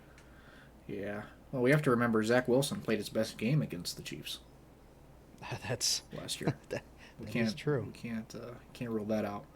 Um, then on the NFC side, I would take the Packers. Wow, taking the Packers. Pains me to say it. Really does. Really hope Wow. it doesn't happen. Andrew, I hope I am wrong. God, I hope I am so fucking wrong. But that's. I was hoping you were right last year. God, I hope you're wrong this year. Oh man, God, I hope not, because I definitely think it's not the most unrealistic pick I've ever heard. No, I think even though I didn't pick them to win the division, it's just like it's another team where the upside is just so immense. Yes. They're so young and so well coached. Yes. That, yeah, it's pretty scary. They could end up going all the way. I think it's very possible. Yep. I'm not going to take them, though. No. I'm going to shock the world and make the exact same Super Bowl prediction I did last year. And I think it's going to be the Niners. You think it's going to... Oh, my gosh. We're getting a rematch. Getting a rematch? Grudge match? Oh, that would be fire. That would be fire. For fun, I could say who I think has the second best chance. And I feel like it's probably Detroit or Green Bay. There's part of me that wants to say Dallas, of course, because I'm a fan. I do think there's a world where maybe it happens, but I can't bet on that. So I'm not going to. Honestly, if I wasn't picking the Packers, it's so funny because I feel like I'm I think taking the Niners makes a lot of sense, and I think there's just the part of me that always likes to gravitate towards, like, who is the non-obvious team that I think has a pretty good shot at it, and I was going to say, like, I think the Rams sneakily could very easily find their way back. Rams-Bengals rematch. That would be interesting. But yeah, I think there's some interesting predictions. Yeah, I think with the NFC too, though, it's like outside of the teams we basically have all just mentioned, I don't think there's really any other ones that are even in that conversation. Maybe Philly. But like that's kind of it. I mean, I feel like got the Niners, got the Lions, Packers, and then I think you've got maybe your fringe picks in the Rams, the Cowboys, and the Eagles, and like outside of those teams. Yeah. I don't think any of those other teams really have a shot. Maybe somehow the Falcons pan out, but I'm not willing to Kirk Cousins get into the big one. I really doubt it. But me too. Maybe it's possible. For no particular reason. I say that I always thought that we could have gotten to one with him, but people aren't ready for the Sam Darnold 17-0 season. That's fine. They don't have to be ready. It's better if they're not ready, actually. Yeah, he might be onto something. All right, and now we got our picks for awards. I guess we can start with just get into MVP. I'm gonna shock the world and say that Patrick Mahomes is gonna win MVP. Yeah. I did say though the other day, that it could be my boy Dak, and I do think it's possible depending on how things pan out for Dallas. If he's slinging anything like what he was last year, I really think there's a case for Dak. But the other thing though is, I'm about to say three names. I'm sorry, but I'm gonna say a bit of a dark horse pick here, and it pains me to say it. I have this sick feeling, and you might agree with me considering who you picked to go to the Super Bowl. Oh. I have this nasty feeling that it could end up being Jordan Love. Yeah. I think that makes a lot of sense. I think that is a good pick. For me, I think Patrick Mahomes obviously makes a fuck ton of sense. But to say something different, the first name I'm gonna say Josh Allen. Yep. I think especially with the less talent on the offensive side of the ball. Yep. Gives him an opportunity to really emphasize his importance to the NFL. I think he could have won it last year very easily. And then the other name, I think it would be pretty funny, but I do think that Aaron Rodgers could win it again because it's the Jets. Yeah, true. I also think, though, maybe I'm jumping ahead as far as, like, he's also a very obvious candidate for a different award. True. Yes, true. But I think all that aside, I think if he manages to elevate the Jets, I think that there's a chance that he could get another one. As far as we'll go offensive player of the year. I'm going to pick a non-quarterback for this. Yeah, same. I'm going to go with... I'm scanning my brain real quick here. Maybe it's because I just said Aaron Rodgers. I think Garrett Wilson. Yeah. Could, if he gets fed and is a superstar we all think he is, I mean, I think that could very easily pan out for him. You know, he won Offensive Rookie of the Year. Yeah, I'll say Garrett Wilson. I'll stand by that. It's very possible. Things work out for them. I think it's incredibly realistic. There's a couple of interesting guys here. I feel like it's maybe kind of an obvious one. I have a feeling it might just end up being Tyreek Hill. Certainly possible. Can't count that guy out. Maybe he gets 2,000 yards this year. Yep. I think another really interesting one could be Bijan. Yes. We'll see kind of how the backfield pans out because I feel like a lot of Mullings or that Algiers still going to get the ball a lot, which is probably good because he's a good back. But yeah, he might get it a bit. I think it's a good pick. And then I'm going to say one more name because I have to. My dog, CeeDee Lamb. Yep, that makes a lot of sense. I just see no reason to think that CeeDee Lamb isn't going to have an even better year. True. Very true. Yeah, no, I think that makes sense. Defensive Player of the Year. This is an interesting one.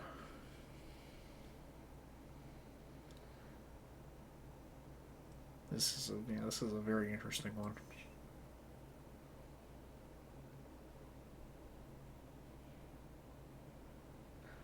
I think I'm going to say... I think I'm... Actually, that's a good point. That could be a real... That's an easy one to pick him. But I'm not. I'm going to say Will Anderson. Will Anderson. Wow. I think he is going to eat. Yeah, I mean... I think he is going... Right. I think he is going to eat. And I think he is going to elevate himself. A lot of the other names besides the one I'm assuming you're going to pick, I literally thought Myles Garrett could just get it again. I mean, TJ Watt, those guys, Chris Jones, all those guys absolutely, obviously, perfectly capable of doing that. Yep. Chris Jones is actually an interesting one, potentially as well, but I'm gonna go bold. I'm gonna say Will Anderson Jr. on the Texans. It's a good pick. Didn't really cross my mind, but as soon as you said it, I was like, oh yeah. Yeah. I'm gonna name a third Cowboys player, and I'm gonna say that this year it's finally gonna happen. It's gonna be Micah Parsons. Why don't people like Cowboys fans? I don't know. Get it. I don't know. It's almost like we're really good when it doesn't matter as much. Something like that regular season. Ooh, baby. Yeah, we cook, but it's true. I think the thing is, the two other guys that were the three guys in the running last year. I mean, him, T.J. Watt, and Myles Garrett. I think T.J. Watt and Myles Garrett are in worse positions in terms of the state of their teams than Micah Parsons is. Yeah. I also think that the defense for Dallas is better, which is better for Micah. That's true. The big thing and the guy I'm really high on, and maybe it won't work out, but I really like Marshawn Nealon, second round pick, and I just feel like that's going to open up so much opportunity for Micah. So I think this is the year that he gets it. It makes a lot of sense. I do think, yeah, if I wasn't picking Will Anderson, I think that Micah would be the no-brainer pick. Yeah, I think it's hard, obviously, when you're trying to play like the mind game of like what do the actual like voters think, because obviously like sack numbers weigh heavily, though they don't. I think Myles Garrett was one of the first in a while pass rushers to win DPOY that didn't lead the league in sacks. True. Because TJ Watt did, but I do think that Myles Garrett had a better year. I think Will Anderson's going to get a fuck ton of sacks. I think that Micah Parsons is going to get a fuck ton of sacks. I do think that Texans defense is going to be very good. It's definitely part of what goes into it. But also they have Danielle Hunter there, so maybe that they cancel each other out. It's certainly possible. True. Hunter is definitely kind of a cleanup guy. He is a cleanup guy. Stealing a lot of those numbers from Anderson. It's true. But I think Anderson's going to end up being the guy, and I think he's gonna eat. But that takes us over to Offensive Rookie of the Year. And there's only one answer. There's only one answer here. Yeah, so let's move on. Defensive Player of the Year. Defensive Player of the Year. This is a bit more interesting. I am, as much as I would love to as a Vikings fan, and I think he's still the betting favorite for this. I think Dallas Turner is the betting favorite still. I don't really see why it wouldn't be Latu. Yeah, frankly, I agree. I don't really get it. Again, I like Dallas Turner, but I think he's a guy who needs to develop a bit more. Whereas Latu is a guy everybody's going to go oohing and eyeing from day one. So I think that, if nothing else, I think the narrative of competence and immediate impact is going to play heavily in his favor. And top of him also probably being very productive. Yep. So, yeah, I'm going to say Latu. Yeah, I agree. I think maybe the only other person outside of Latu and Turner that could be in the conversation would be Jared Verse. Yeah, I'm not that high on Verse. I don't think he's. I think he could just because, like we were saying, they lose Aaron Donald. Yep. But yeah, I think it's pretty much just going to be Latu. Yep. Yeah. Yeah. And so that leaves us with comeback player. Yep. And coach, which we could do if we want. Comeback player of the year. It's gonna be Rodgers. Don't really see why it wouldn't be. I guess it comes down to I don't know. I feel like even if obviously Burrow is coming back from injury, but it's not quite as serious, and he did play more games. Enough games, I think, in the regular season to kind of take the sting out of that. I don't know. I mean, if Kirk outplays Rodgers, obviously that changes things. But I think that I expect Rodgers to play the best out of all. Well, I won't say I expect Rodgers to play better than Burrow, but I think Rodgers has the intersection of play and the fact that he had the type of injury that he did when he did. Yep. Yeah, I agree. It's going to be him or Burrow, I think. It might just end up hinging on who has the better year. Yep, exactly. Kirk is probably the third guy in the discussion. I just don't think it'll happen. Nope. Unless Burrow and Rodgers both suck or something. Yeah, I mean, there's obviously the chance that, obviously all three of them end up in the playoffs, but Kirk had the best regular season. right? Yeah. But then, obviously we would project the other two to go further in the playoffs, but it is a regular season award. But who knows? There's a lot to project there. And that leaves us with Coach of the Year, which I think is a interesting one. Obviously, like what ended up leading to somebody like Stefanski winning it, and D'Amico basically being the runner-up, which I thought D'Amico should have won it last year. Absolutely, should have won it. Were both kind of unexpected things, right? Obviously, you have all the quarterback shakeup with the Browns, and then you have the unexpected ascendance of C.J. Stroud, rookie year, that helps bolster his argument last year. But obviously, we can't try and predict goofy stuff like that, so we have to kind of do it based off of all factors considered. Who do we think is going to do the most impressive coaching job?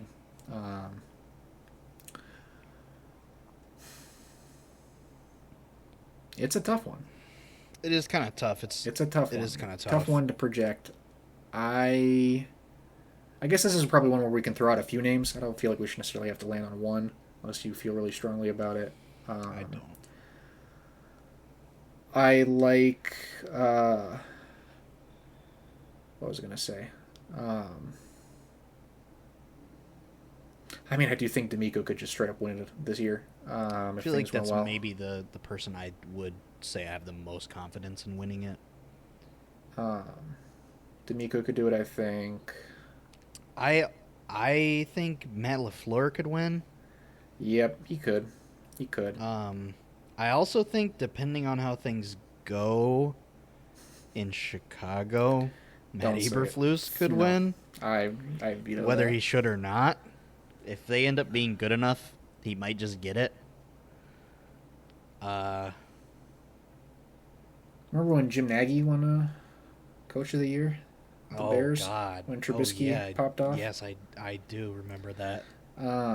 Could be a similar situation. Yeah, Who fuck knows? that. Yeah, I hate that pick. I think Steichen could get it. I think he could have got it maybe last year. And, if A-Rich looks like he's being used correctly, I feel like that could go a long way for him. Because that's a good match there. I think I'm doing a homer pick here, and I don't think it'll necessarily happen. But like, assuming things go well in Minnesota, they don't have to go amazing. But if they go well enough, I don't know. I think Kevin O'Connell has built already a 2-year resume of like Coach of the Year type stuff.